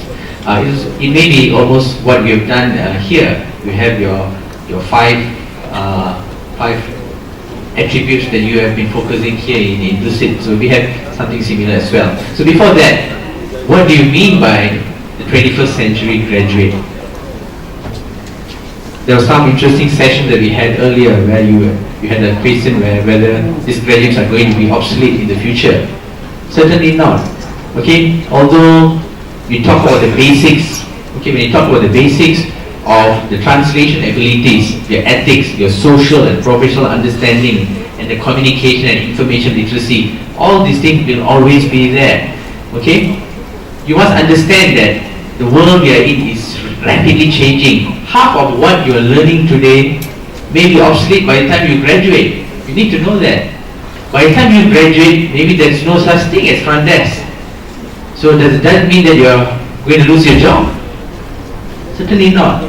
So there is massive change that is taking place across the globe. Okay, so even in education, as an educator, it's a struggle to us as well. We got to cope. So we have a role to play to bridge the gap. Education empowers individuals. So it is not going to replace, okay, you. If you have the education, you can actually fit in wherever you are. So if you look at the generation that we are in, kids of today, my own experience with my 4-year-old, it's what she can do when at that age is a wonder. You talk about generation Y, you talk about generation Z. What happens after generation Z? What's the next generation after generation Z? You're going to Alpha. They've actually coined generation Alpha. So this generation is going to come into the industry. So how are you going to manage? Can you think about it now? Yes, we have seen Prof. Perry Hobson's presentation just now of what's going to take place in the industry. Can you cope with the change? It is going to be digital, but that doesn't mean that we're going to go only high-tech and lose the high-touch. Certainly not. So if you look at what we've done at Taylor's itself, across the university and also in the hospitality school, we have actually developed this Taylor's graduate capability back in 2000s. And 7, to meet the changing demands of the industry, the community, and also the globalization is taking place. So we have actually introduced lately the second transcript. So every student that leaves Taylor's have an ability to get a second transcript, not just their skills that they get from as a graduate of hospitality and tourism or even culinary, but they do get another transcript which very much focus on their soft skills. Because at the end of the day, this soft skill is the one going to differentiate. You may have 2 graduates with an identical CGPA, so how do you differentiate these 2? You need the second transcript. So if you look at what we have done basically is, we have cultivated these competencies to actually see what the industry requires, what the future industry requires, and what should this graduate actually needs to get. So at the end of the day, we have actually developed 8 competencies. It may look generic, but yes, these are the generic skills you need no matter what generation you are in. The approach may be different, but it's still much needed. Discipline-specific knowledge. You've got to be ahead in your own discipline. You are able to put your theories into practice. So your practical knowledge is very important. It's not just your classroom sessions that you have. Lifelong learning. With technology now, you are always learning. I remember when I had one of my master's class, during a particular session, the students keep asking, "Sir, so what should I prepare for the final exam? Why do I need to memorize things? In the world today, I don't need to memorize. It's all a Google's away. I can Google and get it, so I don't need to memorize anymore." So you should not be asking us questions that require memory. So things have changed. So you have to be more independent in getting this knowledge. As a student, you got to be fast. You got to know what's happening across the globe. Thinking and problem-solving skills. Critical thinking. How do you think out of the box to solve a problem? If you saw Prof. K. Chon's presentation just now, when he talked about the bar, the mini bar, and also another one that we didn't mention today is the timeless launch. Very interesting concept. These are things that you are aware of the problem, but you never actually think through to solve the problem. Communication skills. Kids of today, if you look at how do they communicate, are we losing the touch in terms of writing? We're writing less and less. The shorter, the better. So much so, when students are required to even write a long essay, they can't. They can't spell right because they always use short text. They can't write. They struggle to write.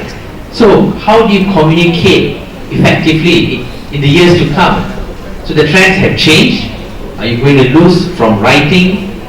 Now from writing you went to typing. From typing now you are speaking. You're not even typing. So soon you can't even type. Interpersonal skills. Imagine you brought this up as well. This is also important. How do you work in a group? How do you work in a team? You can be in a digital era, there is still teamwork. You still got to work together. Intrapersonal skills, your own. How do you manage yourself? Okay, how do you embody your own values? This becomes important as well. Citizenship and global perspective that Ms. Christina raised. This is also important. The whole world is becoming one. Movement of people all over. That's why we are looking at the skills level now, making sure one graduate can move to another country without issues. So this becomes very important. Digital literacy. We've been talking about digital literacy in and out throughout the sessions today. This is something that we cannot avoid. It is part and parcel of our lives here. So if you look at all these key competencies employees look from graduates. So if you look at the whole list, these are not something new. This has always been there. Okay, customer service, language, specialized knowledge, financial, understanding the industry, marketing, IT, professionalism, flexibility and adaptability, managerial potential. So all these are common skills, and it is going to be there as well in the years to come. So we group them up. There are applied knowledge, and also there are effective relationship knowledge, and there's also the workplace skills. So if you sum up all the skills I've mentioned, okay, it is pointing back to innovation, okay, pointing back to innovation, and it's pointing back to another important thing, the 5 C's that I put here: communication, collaboration, critical thinking, creativity, and also cultural adaptation. So these are the 5 skills and attributes that I think the future graduates need to focus on.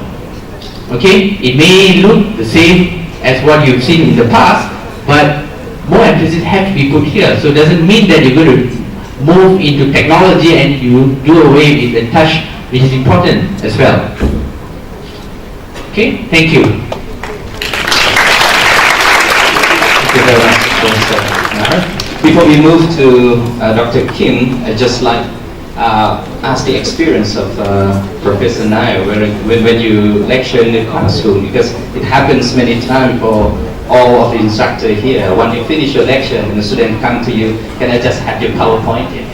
Yes, it's all the same. That's common, one thing, and if you see nowadays, students don't take notes. Yes. The moment your slide is up, you just click, that's it. They don't even want to ask your PowerPoint anymore. So that the trend has actually changed, yes. So I think as an instructor or even a lecturer, you've got to do more. It's not just giving a PowerPoint slide, but it has to be more than that. Okay, to sum up for the presentation of Professor Nair, he focused on the education is power, right? So you have to remain educative all the time because the knowledge just, change all the time. And then he also focused on the lifelong learning. Okay, let's move to Dr. Peter Kim. Thank you. Kiara. Kiara means hello in New Zealand. And Sawadee Krap. Sawadee Krap. I have to be careful between Sawadee Krap and Sawadee Krap. I'm very honored to sit here. Actually, it's prominent great speakers. I'm quite flattered to sit here.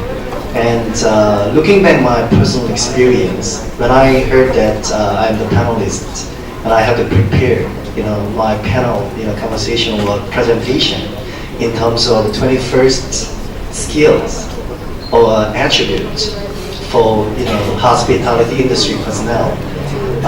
Just based on my personal experiences and research, I just give you some of my thoughts. I started my hospitality industry career around 20 plus years ago as a valet parker. Some people say I look younger than my actual age. It's very good, because I feel I'm still young to interact with my students, and I always enjoy talking to my students. And when I teach them, I feel that am I qualified to teach them? Because I always ask myself that am I ready for giving lecture for my students? Based on my experience, as I said, I started my hospitality career around 21 years ago in Starwood Hotel as a valet parker. You know valet parker? Yeah, I was young and I really enjoy, riding and driving luxury car. So I started my industry career in a hotel as a valet parker. When I was working in the hotel, I want to be better in terms of my career. So I pursued education because at that time I studied for my diploma, junior college rather than bachelor degree. So I was studying for my diploma. And so when I got into the industry, I realized that I needed more education. So I transferred to a bachelor degree offering university, majoring in hotel management, and still working. And as a front desk, housekeeping, I explored all the jobs in international hotels. And I realized that I need more education. And I fly to America for my master's degree in Ohio State University. I was lucky to get graduate assistantship, so I didn't pay anything, and I got tuition stipend as well. And I studied and I tried to gain new knowledge, and I came back to my own country. And I started work in hotel industry as well, resume my industry career. And my last job was Park Hyatt Seoul, which is the highest hotel brand in Hyatt group. And I was a founding front manager. And I practiced what I learned. And I realized that I need more knowledge. So I pursued my PhD and I went to America again for my PhD, and I got my PhD from Virginia Tech University. And then I moved to New Zealand all of a sudden. And many people say that, oh, why New Zealand? But I chat with my mentor. I think one of them is Professor K. Chung, and it's good to take, adventure or be more, proactive. So I took that opportunity and I went to New Zealand, and I've been there for the past 5 years. Based on my whole experiences, I asked myself, what would be 21st skills or attributes for hospitality industry personnel? And I just came up with 2 keywords. One, adaptability, and second, proactiveness. And you have to adapt or adopt something new. As Professor Nair mentioned that, when you learn now, will be obsolete out of time. And every time you will get something new knowledge, new information. So you have to adapt. You have to adopt something new every single moment. You have to seek for new information and new knowledge. So education and learning is a lifetime journey. It doesn't stop at any point of time. So we need to keep learning, and we have to keep adapting something new so that we can be competent and capable of doing our job. And I would say that it is very tough to gain KSA. What does KSA stand for? Knowledge, skills, abilities. It is very tough to gain KSA, but it's not impossible if we work really hard. So KSA is required and important. But for me, I think something more important is there, which is attitude. Attitude is really difficult to gain and acquire. Unless you work hard, or unless you try your best, it is very difficult to gain right attitude or train attitude for my students and for my workers. So attitudes may be born. So we need the right attitude. And many people got hired because of KSAs, but many people got fired because of attitude. Is that right? So attitude matters. In attitude, I would say proactiveness. We have to be pursuing something new. And actually, we have to be looking for, adventurous opportunities, as I did. Because you are trained to follow what is taught in classroom. And you are required to perform the jobs required by your managers. It is quite important to do what is required. But in some way, we have to be more proactive. Because as Professor K. Chan mentioned, that we have to think out of the box. So we need to pursue new innovative or creative idea. It starts from right attitude. So when you are happy with your current job, when I was in the industry, it is extremely difficult to talk with my supervisor or my manager. Why? As Professor K. mentioned, they were trained. They said that we have been perform in that way. So why? Because they were trained. And they want to follow the typical protocol or tradition. But you know what? We should create our own tradition rather than being constrained of what is required. Nobody will teach you. You are the one who have to generate your future. Some say that you have to be a firm manager or hotel GM. Who knows what is the true success for your career? You decide your career goal. Nobody will enforce you. Will set your goal. You are the one who set your goal. How to achieve your goals? You need to be proactive. Nobody will push you to be better. Some people are satisfied with their current role or current position. That's good. It's very humble and meek. But you know what? For career success, you have to be more proactive and seeking for something new, something challenging. And I think the 21st century will be open for who are adaptable and proactive. Thank you very much. Thank you very much, Dr. Kim. Now we move on to Professor K. Chong. Before we start that, I'd just like to conclude for Dr. Kim. It's a very good point that Dr. Kim just stressed on the professor as well. If you want a student to have the high skill or competent, so the professor themselves need to reflect them so that they have to require the knowledge and the industry skill as well, so that this can be enhanced to that student. Okay, let's move to Professor K. Chong. Thank you very much. When I was thinking about this stuff, can I use that clip also? When I was looking at this assignment or topic for which we were asked to speak about, especially about 21st century, and I started my career in 20th century, and I was thinking myself, have there been any differences in the sets of skills, attributes needed for success in the industry? And I said, yes, it has changed a lot. Now, we have students here, we have lecturers and industry executives and professors. We all came into hospitality for one reason or another.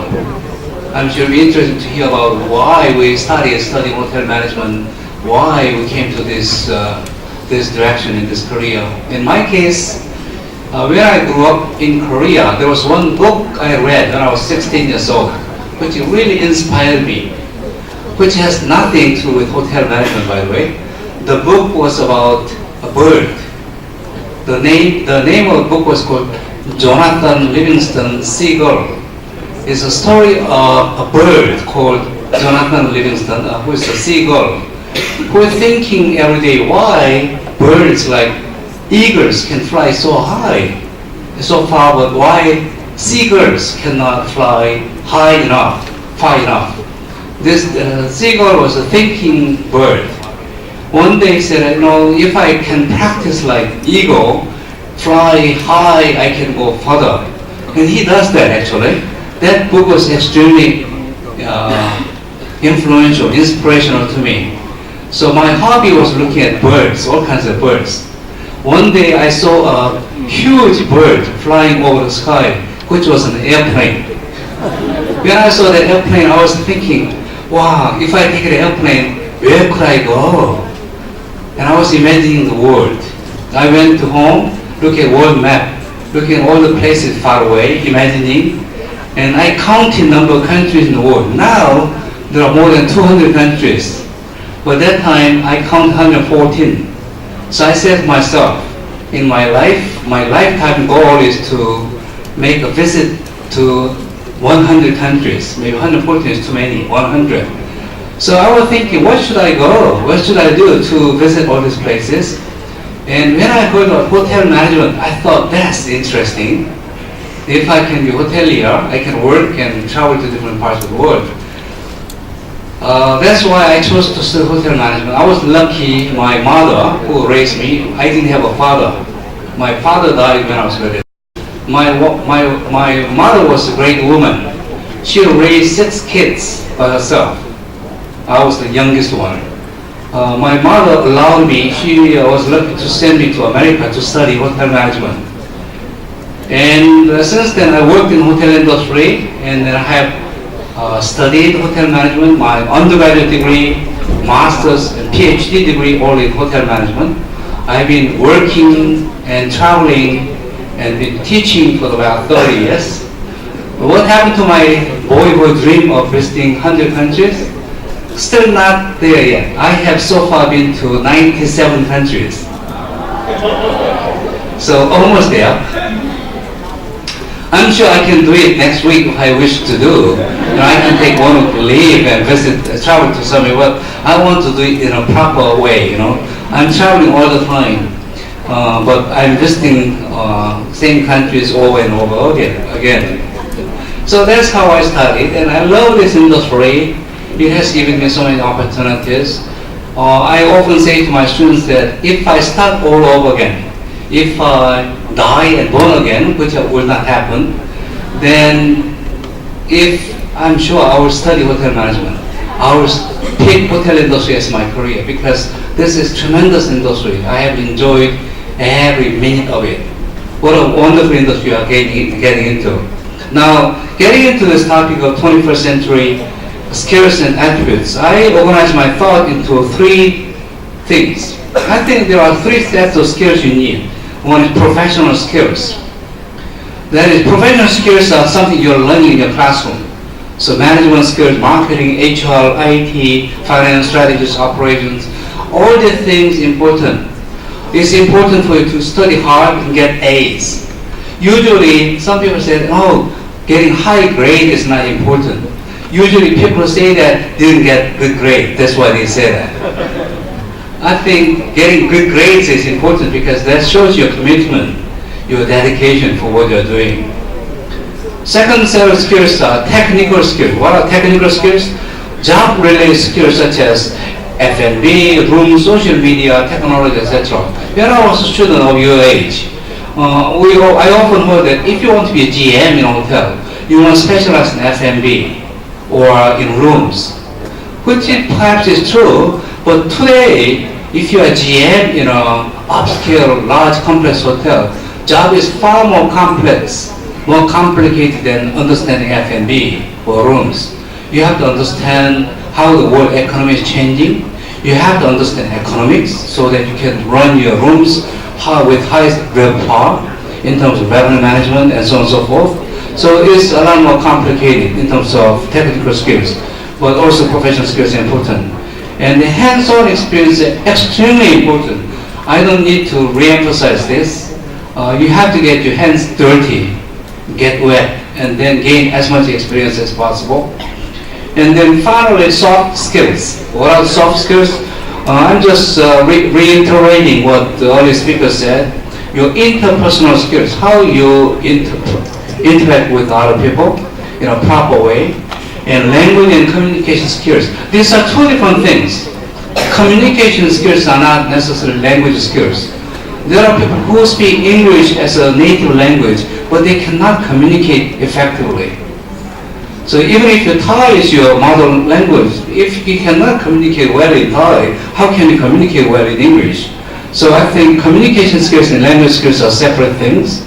So you have to acquire both. Personal grooming is extremely important in this business. How you project yourself. You know, I'm reminded last year, the university I graduated from for my bachelor's degree invited me. They gave me a pride award. They gave me an award called, in the last 40 years of the school, they wanted to recognize somebody as the most outstanding graduate in the last 40 years. And I was recognized with that award last year. I was extremely flattered. Thank you. And when I went there to receive the prize, my classmates, I was the only Asian student in the classroom at the time. Now if I go back, majority of students are Asians in those classes. My American classmates said that, you know, we remember you 40 years ago when you were students together. It was interesting to hear the comment, the casual comment. They said that we know you because you are such a good fighter. I have black belt in Taekwondo, and there was one instant that we got into trouble. We got to fight, and I was able to defend all my classmates and fight. So that's why they said that you are such a good fighter. My nickname was Bruce Lee's brother. So that was one thing they said. Second thing they said was that you are such a good dancer. You are the only one in the class who able to go party on Friday and dance all night. The third, they said something interesting. This is what point I'm trying to make. You always look like somebody who came from shower. Because sometimes I met for group projects in the morning, sometimes in the afternoon, sometimes evening, And you always look always clean, groomed, present yourself like this. There was a reason for that, because when I went to America, I was the only Asian student in the classroom. I thought I'm representing the population of 1.5 billion in Asia, and I have to always show the best, image of Asians. That's what I thought. Nobody told me that. And also I thought that I didn't want to hear that, that Korean, that Asian. I didn't want to hear that, so I was working extra hard, and I always wanted to show the best of myself. So I always try to look clean, and that became a habit. So that's what they commented. So your personal grooming is extremely important. I think this is something very important. If you want to be in hotel industry, you are product by yourself. How you present yourself, the way you do hair, the way you wear your dresses, and how you posture yourself, even the way you walk, and this is your product. So I think that's very important. Political skills are very important. What is political skills? If you are working for a hotel company, there are so many important people, not only your customers.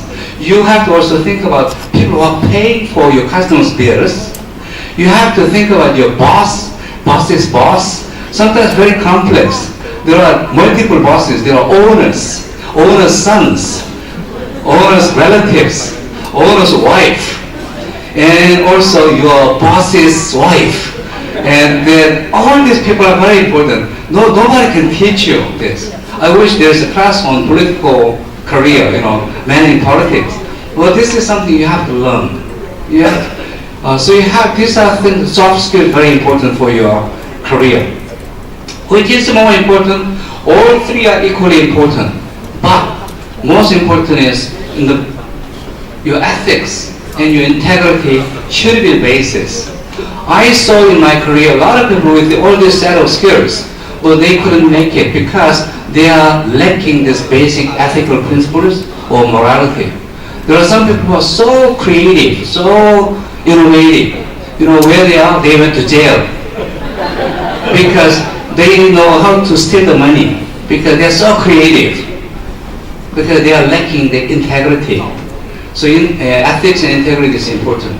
Now, another question is about attributes. These are different things. Attributes, I say that most important attribute to me in anybody's career is you have to be purpose-driven.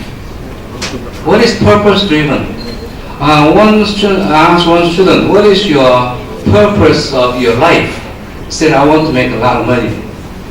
After you make a lot of money, what do you want to do? I want to be very rich. After you become very rich, what do you want to do? I said, I want to be very, very rich. After you become very, very rich, what do you want to do? He said, I want to be one of the richest men in the world. After that, and I said, everything in the world has a reason to exist. There's a purpose. Purpose is the reason to exist. I lifted a glass of water. I said, purpose of this glass is to hold water. The purpose of this microphone is to make sound louder. So this is purpose. You have to think about it. This student came back the next day. Last night I couldn't sleep at all. I was thinking all night about your question. He told me the story. He said that he grew up in a very poor family in China.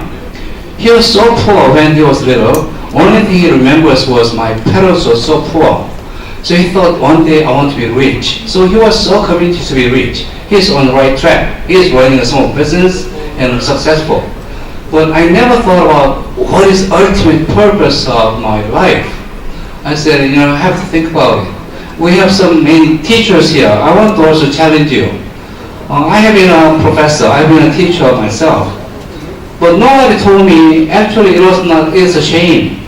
It was only about, say, 15 years ago, I seriously thought about this and began to realize that I'm in a very amazing profession. Why? Because I'm in the business of making such an impact on human life, people's life.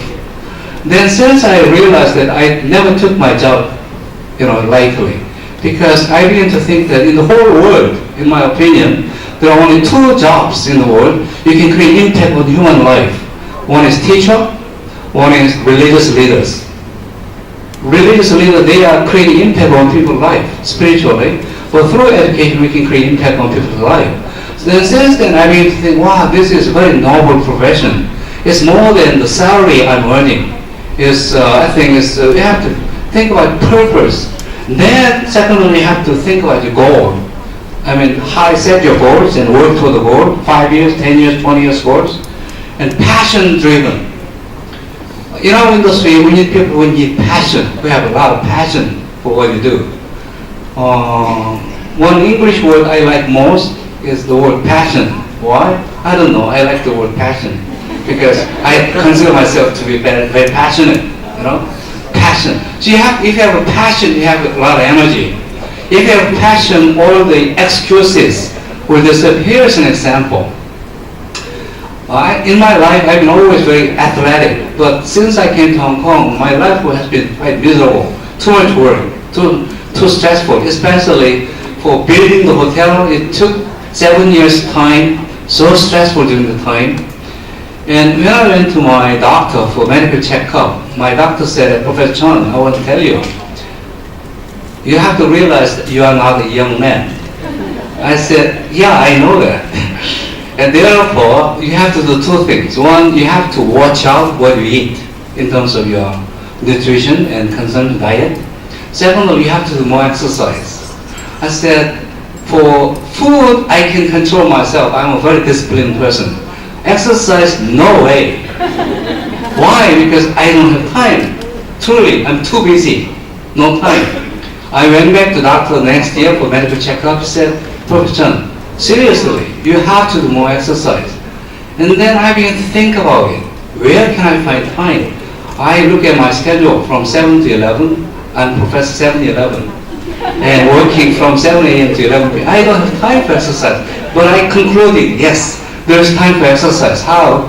If I reduce my sleeping time. So I used to sleep 7 hours a day. I decided to sleep only 6 hours a day. Then I have 1 hour to do exercise. I started running for 1 hour, which was so hard. And then to get up at 6 and run. One day when I opened the door, it was raining heavily. I thought, good. Today is raining, so I don't have to run. This is human being, right? Human nature. Then I thought, why can't I run when it's raining? I can run with umbrella.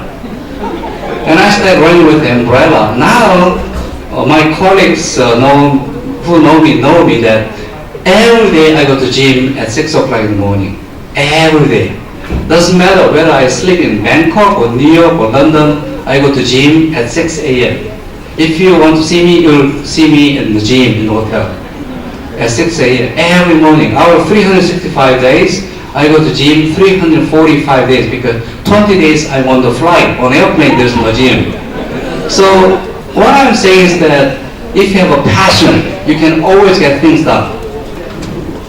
We cannot do that. We always come with excuse. I cannot do it because of. That because of will disappear if you have a passion. So that is important. Last slide. The young people here, I want to challenge you to think about this. One day, somebody will be asking you across the table in the interview, what can you do for me? What do you know?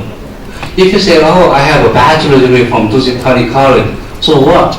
There are many people who have the same thing. So you have to have the bachelor's degree plus something. You have to be able to tell the story. I can do this, I can do that because I know this more than many others because I made extra effort to learn and then I'm specialized in revenue management. I know more about IT skills, whatever that is. So the first question is, what do I know? That's the first question. Second thing is, relationship is so important. Who do I know? Who do I know?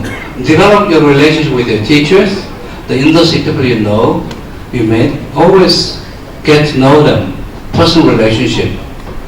When you meet important people, send them a letter, not even email, letter, thanking him for talking with you and then giving you some advice on this, so that you can start developing a relationship. The last question is even more important. You know a lot of people. You know a lot of important people in the world. I'm sure everybody knows Kun Chanin. But Kun Chanin may not know you. So the last question is, who knows you? Who knows you? Who recognizes you? If somebody knows you, that means that you are being recognized. You are good in something. That's why the person recognizes, remembers you. So you have to think about these 3 questions for your career. Thank you very much.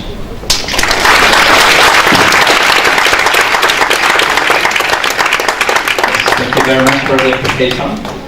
Before moving on to the second questions, can I just summarize what Professor Kechong has mentioned to you? It's very important that you have to set the goal for your hospitality career with a high dream so that you can fly higher than eagle. And then you have to be self-directed. And Professor Kechong also mentions about 3 skills and 3 attributes, which is important for people working for industry. The skills, number 1 is professional skills, technical skills, and soft skills. For the attributes, also mention to be purpose-driven person, and goal-driven, and also passion-driven. And the last 3 questions also very important for Professor Kechong, so just keep in mind. Okay, let's move on to the question number 2. And we know the skills and attributes needed for the hospitality industry. Now we look at the perspective on the institution themselves. How will they produce or prepare the learners or graduates for the industry? So let's start from Assistant Professor Evangeline.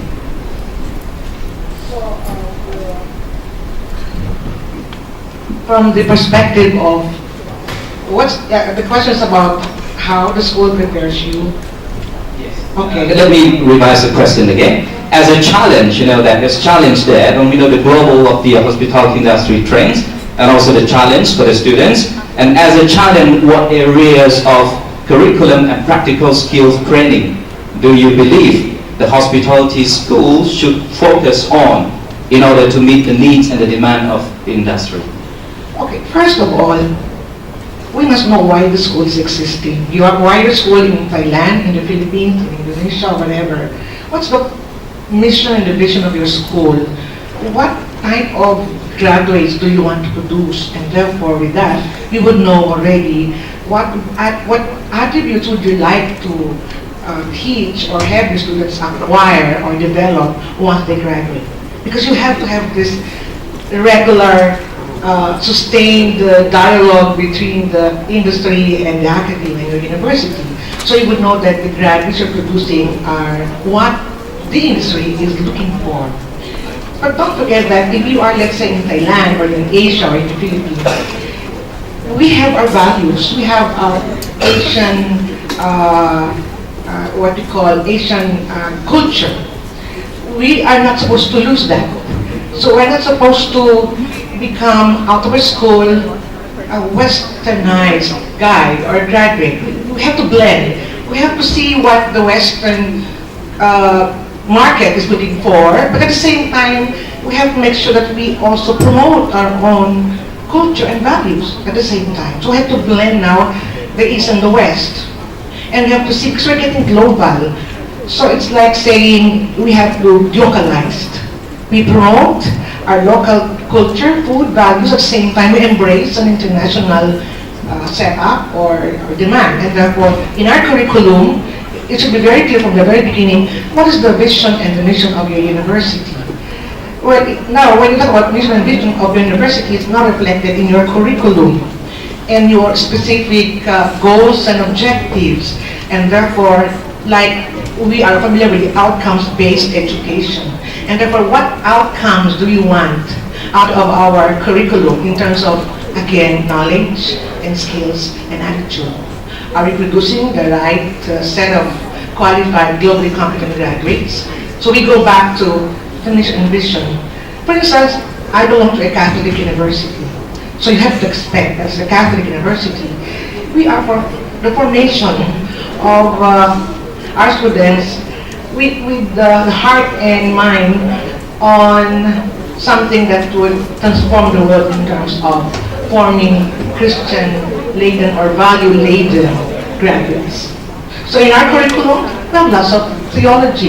But at the same time, because we want to produce professionals in the hospitality industry, we have to make sure that the curriculum is reached with international standards in terms of courses, from F&B, okay, to benefits management, to housekeeping, to accounting.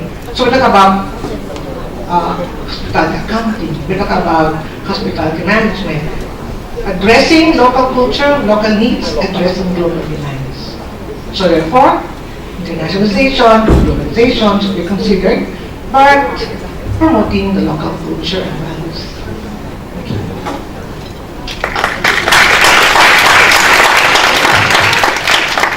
Okay, I will give the all panelists discuss first and then I summarize at the later. So we move to Professor Nair.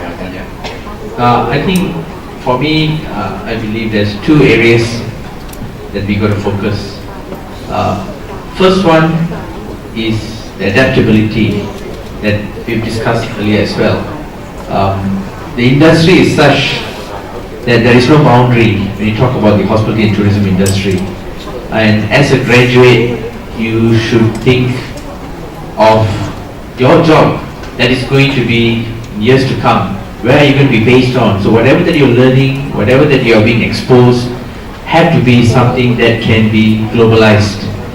So you should not look at your own boundaries. So that is a big challenge as well. So we have to prepare graduate to fulfill the global responsibility. So there's a lot of things that we need to do.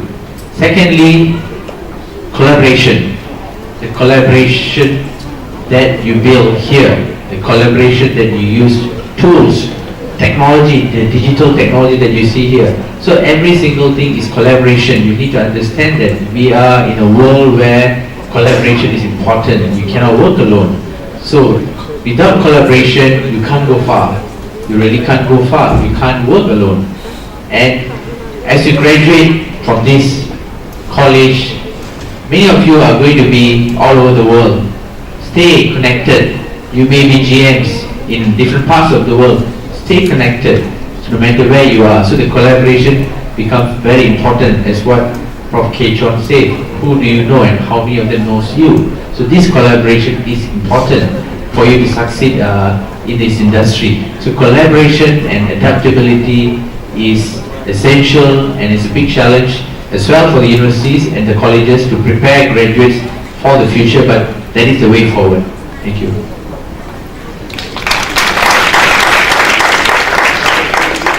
Okay, now let's hear some more views from Dr. Peter King. I think institutions exist for its stakeholders, and I think two major stakeholders I want to point it out. The first stakeholder is industry. Obviously, institution exists to supply industry with necessary personnel or workforce. So I think institution need to understand what industry is looking for. I think Professor Chen also mentioned that sometimes industry doesn't know what they need. That's why institution gives them new idea and just to give them what is required for them to be successful. So institution need to clearly understand what industry needs. And secondly, second stakeholder for institution is student. So nowadays, the students are smarter than institution. Some students in my classroom, literally they are better than me in terms of subject, because what I learned is out of order or just absolute. So sometimes I see the student knows more than me. So what's wrong as an institution or a lecturer or professor while we are here in classroom? I think it's something that makes a difference from the knowledge or information available in the internet. Because students can gain all the information or knowledge from virtually from the internet. But in classroom, why they have to come to my classroom? Why they have to come to my lecture? Literally, they want to be motivated. So as an institution, we need to recruit lecturers or professors who could motivate the student to learn harder and harder. You know what? We are human beings. as a lecturer, as an institution, we need to motivate our students to work harder and study harder. That cannot happen in internet. So students need visions. So institution needs a vision. So institution should be visionary in terms of to satisfy our second important stakeholder, who is our students. Thank you. Okay, now we come to Professor K. Chong again. The way I understood the question is, based upon whatever we discussed today, what is the take of that in terms of reflection on our curriculum and what we are teaching as education in education institutions? I think education has changed a lot. When I was a student, I think the goal of education was far more reaching out to be the basics. With students were allowed a curriculum where you are questioning yourself, why do I exist? What is the nature of human being? We learn about history, about literature, and deep reaching out to. Now I think education is becoming a lot more vocational, more technically driven, because of the need for students to get jobs immediately after that, which is kind of sad. University education has to be more than just vocational education.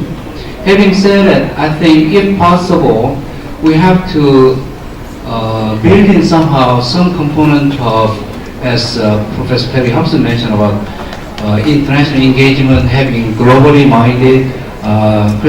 Tina also mentioned the same thing about global views. That's very important. In Hong Kong, we are a little bit more fortunate because in Hong Kong, every student has a passport. In fact, in Hong Kong, the percentage of population who hold passport is 97%. In the United States, less than 10% of people have passport because they never travel outside the United States. But in Hong Kong, 97% of people hold their own passport. So when babies are born, one of the first things they do is register and get a passport for the baby, because our students have traveled to many countries before they come to study. So we are very lucky, but still we are trying to exchange students to international institutions. Now about 60% of students have such opportunities to go abroad for internship or study abroad, but we want to make 100%. So that is, international engagement is very important to me, to be a truly global citizen, to understand, to have an appreciation of why people in this religion have different views and different political views based upon history and this and that. So I think that's important. Secondly, it's important for young people to become more responsible as citizens of the world. So one thing my university has done very well is something called service learning. There is a 3-credit-hour course. Every student in my university, it doesn't matter which major you are in, must take a course called service learning. What is service learning? Every department is teaching a different courses. For example, in my school, Hotel and Tourist Management, we are sending our students to Vietnam.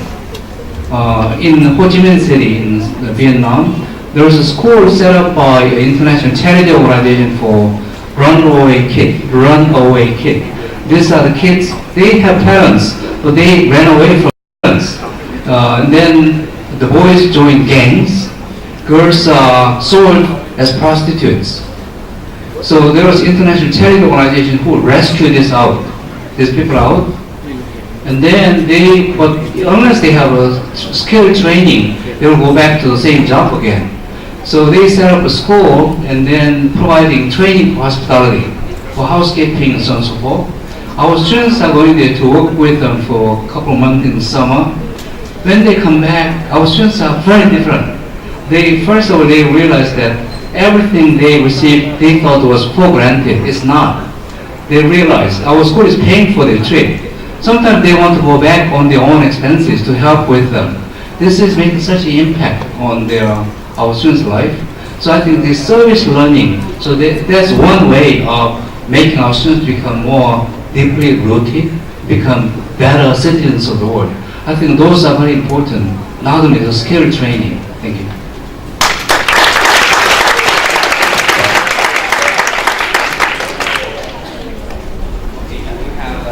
Two rounds now that I just like to summarize all what the panelists have mentioned.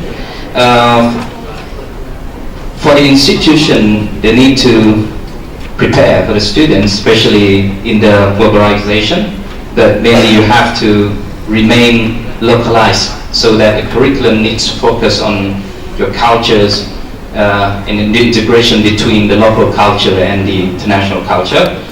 And also, the institution needs to prepare the student to have adaptability skill, global responsibility, and collaboration skill. And the most important thing is that when you decide a curriculum, you need to talk with the stakeholders and the industry and also the institution. So need to work closely, because when you produce the graduates for that, just make sure that it meets the market, right? And the last one is very important, that the education changed all the time, so that whatever degrees you have award the students, just keep in mind that the student need to go for the job. The vocational education is very important, right, for that. And the international engagement that the student needs to be provided by the institution, so that they become more of the global citizenship. Okay, now we end of the panel discussion. We just like to welcome questions from the audience. Yes, Dr. Patrick. Sorry. The way the industry is changing so fast, how would you suggest that we keep our faculty up to speed with those trends so that we can train the students better to meet the challenges that the industry needs? The faculty members need to have internship too. I think because I worked in hotel industry, that was 4 years ago. That was even before computer was used. I was using NCR machine to check out the guests. Yeah. Now think about it. If I teach hotel management today, I think knowledge I have, perhaps based on my experience, is not relevant. Students will fall asleep. They will not be rude to say that what you say doesn't make any sense. So in our school we have internship for professors, internship for lecturers. Our lecturers are taking internship, but our faculty members don't like the word internship. They say internship is for students. So we call it industry attachment. Basically same thing. So actually it's beneficial to both parties, because our faculty members gain new knowledge, more relevant knowledge from industry. Our industry will love it. Why? Because when our professors, lecturers go there to work with them, we tend to question, like you are questioning us, we tend to question, why do you do it this way? And from their point of view, they never thought about it. They just do it. So there are questions coming, and then sometimes they're hiring our faculty members, consultant, to revise their, the operational plan. So I think it's mutually beneficial. So I think, in my opinion, all lecturers need to systematically be trained, retrained to learn about changes in the industry. Okay, Sean. Yes. Evangeline, like to add some more? There must be a culture of change in the workplace, like a university. And the number one person or key people here will be the owners and the administrators, the leaders. They have to introduce change. They have to accept the change. And then the teacher should also be involved in the change, to be willing to embrace the change. And the students will be the main product of this change. Okay. We can have more questions.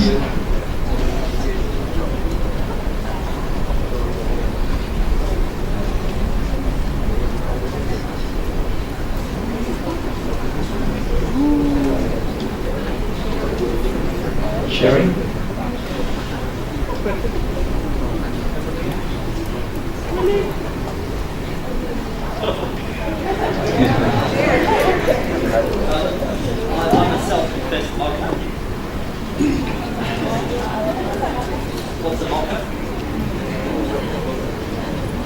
So, Alan Williams from Australia. I'm a self-confessed mocker. I'm just wondering about the walkouts. There must be some opportunity there. Can you just let me know what the future workforce is thinking about in terms of, you mentioned the glass ceilings, the barriers and so on, opportunities for females and women in the workforce, and particularly in the hospitality industry in the future?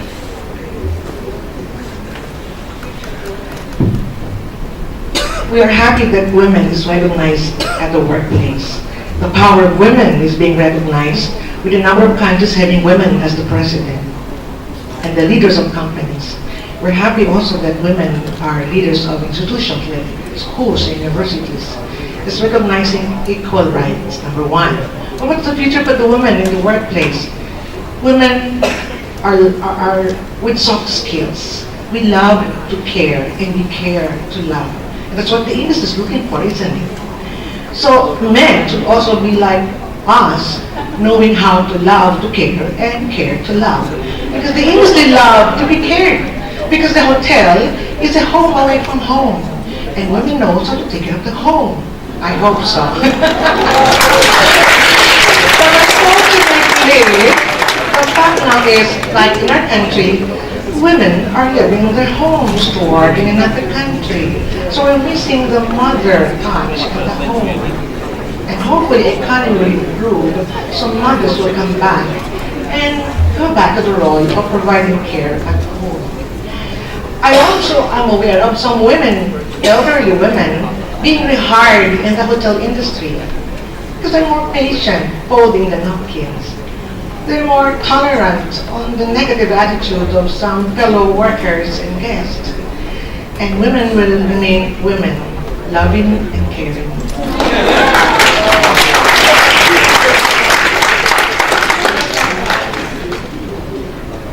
You can have one more question from the students. Yes, over there.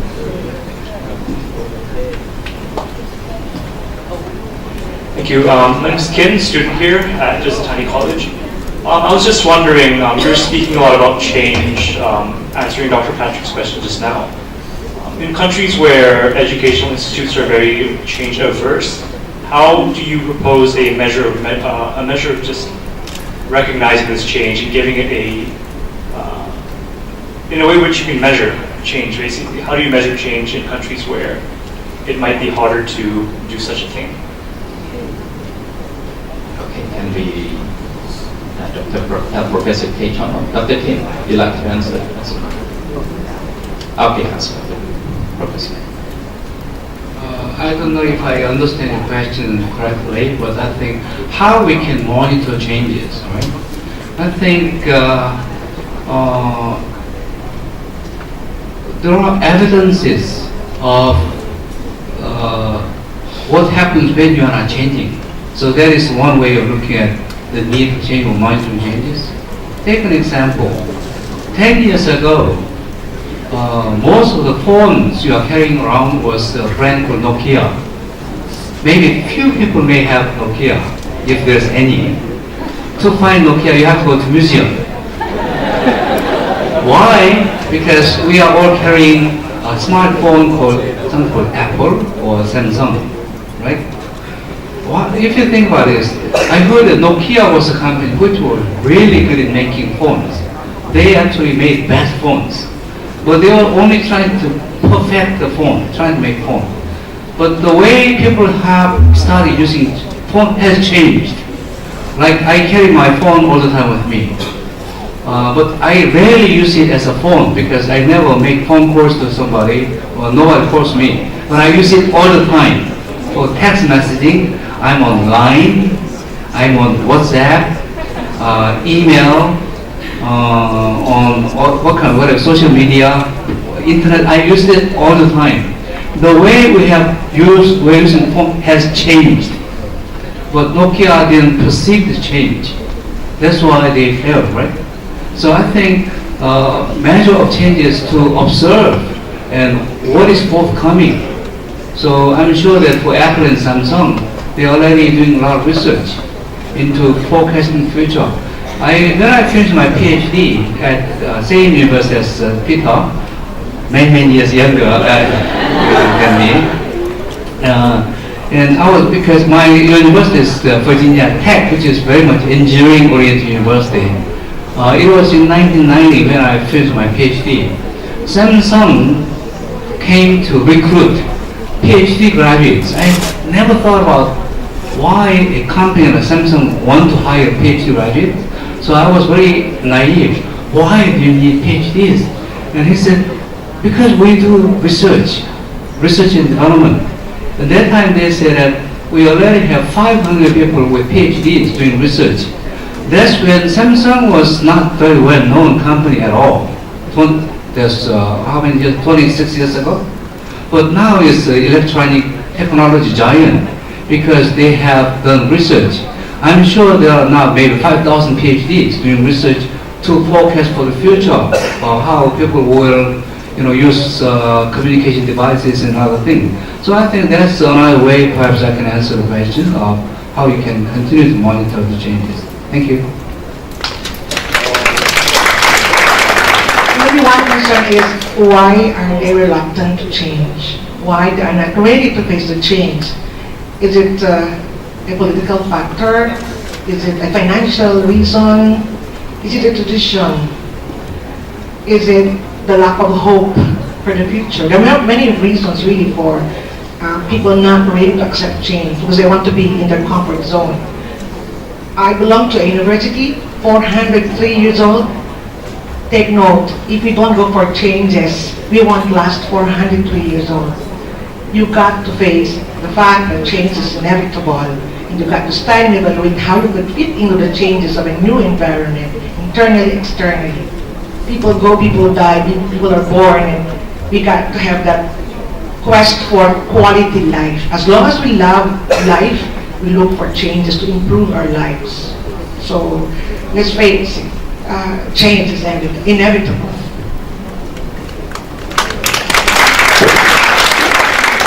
Okay, thank you very much. Now we come to an end of the section. Before I handing the stage to Yanapa, the MC, I'd like to thank you all the panelists today, and we are really enhanced by your expertise today, and the information you give is very informative. So I just invite you all to give a big applause to all the panelists.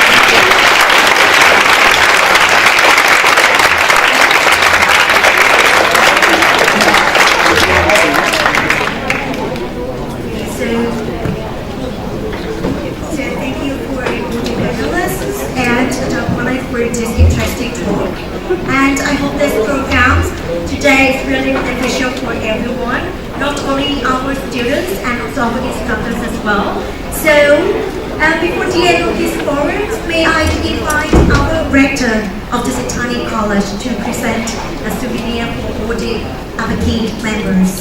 So please invite the rector of the Setani College, could be Lapas Patana Panit.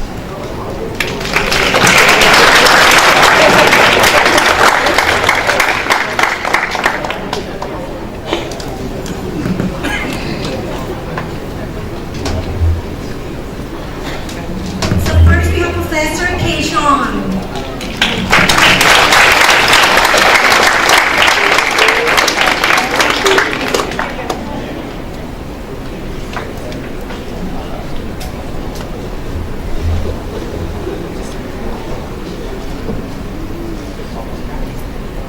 And next, Maria Cristina Aquino.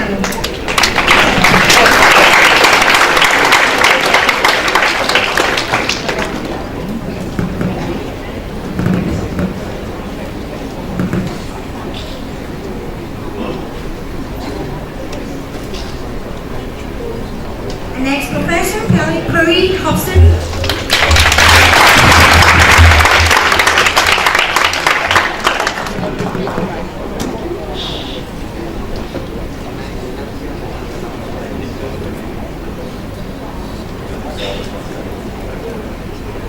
And next, Mr. Sonia Tapa.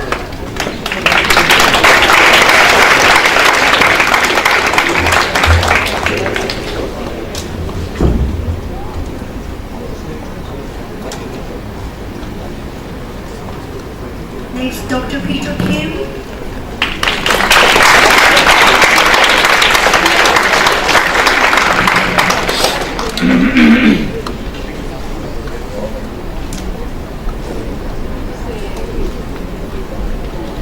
And next we have Professor Vic Snell.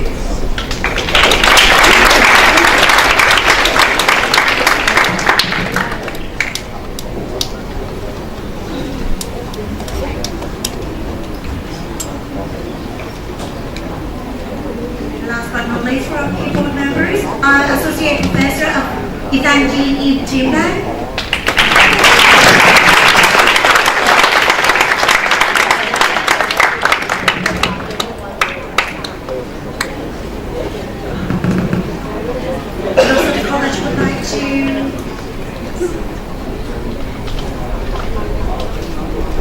And also the college would like to present a certificate of appreciation for our moderators as well. So first, Ajahn Walid Abdul Sattar, our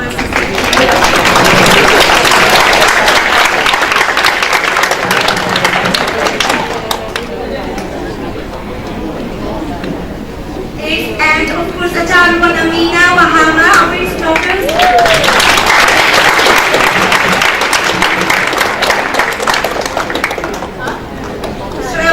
This is the end of the program today. Thank you everyone so much for attending and your active participation. So I hope to see you next time in May, our key 2016. So thank you and looking forward to seeing you. Bye.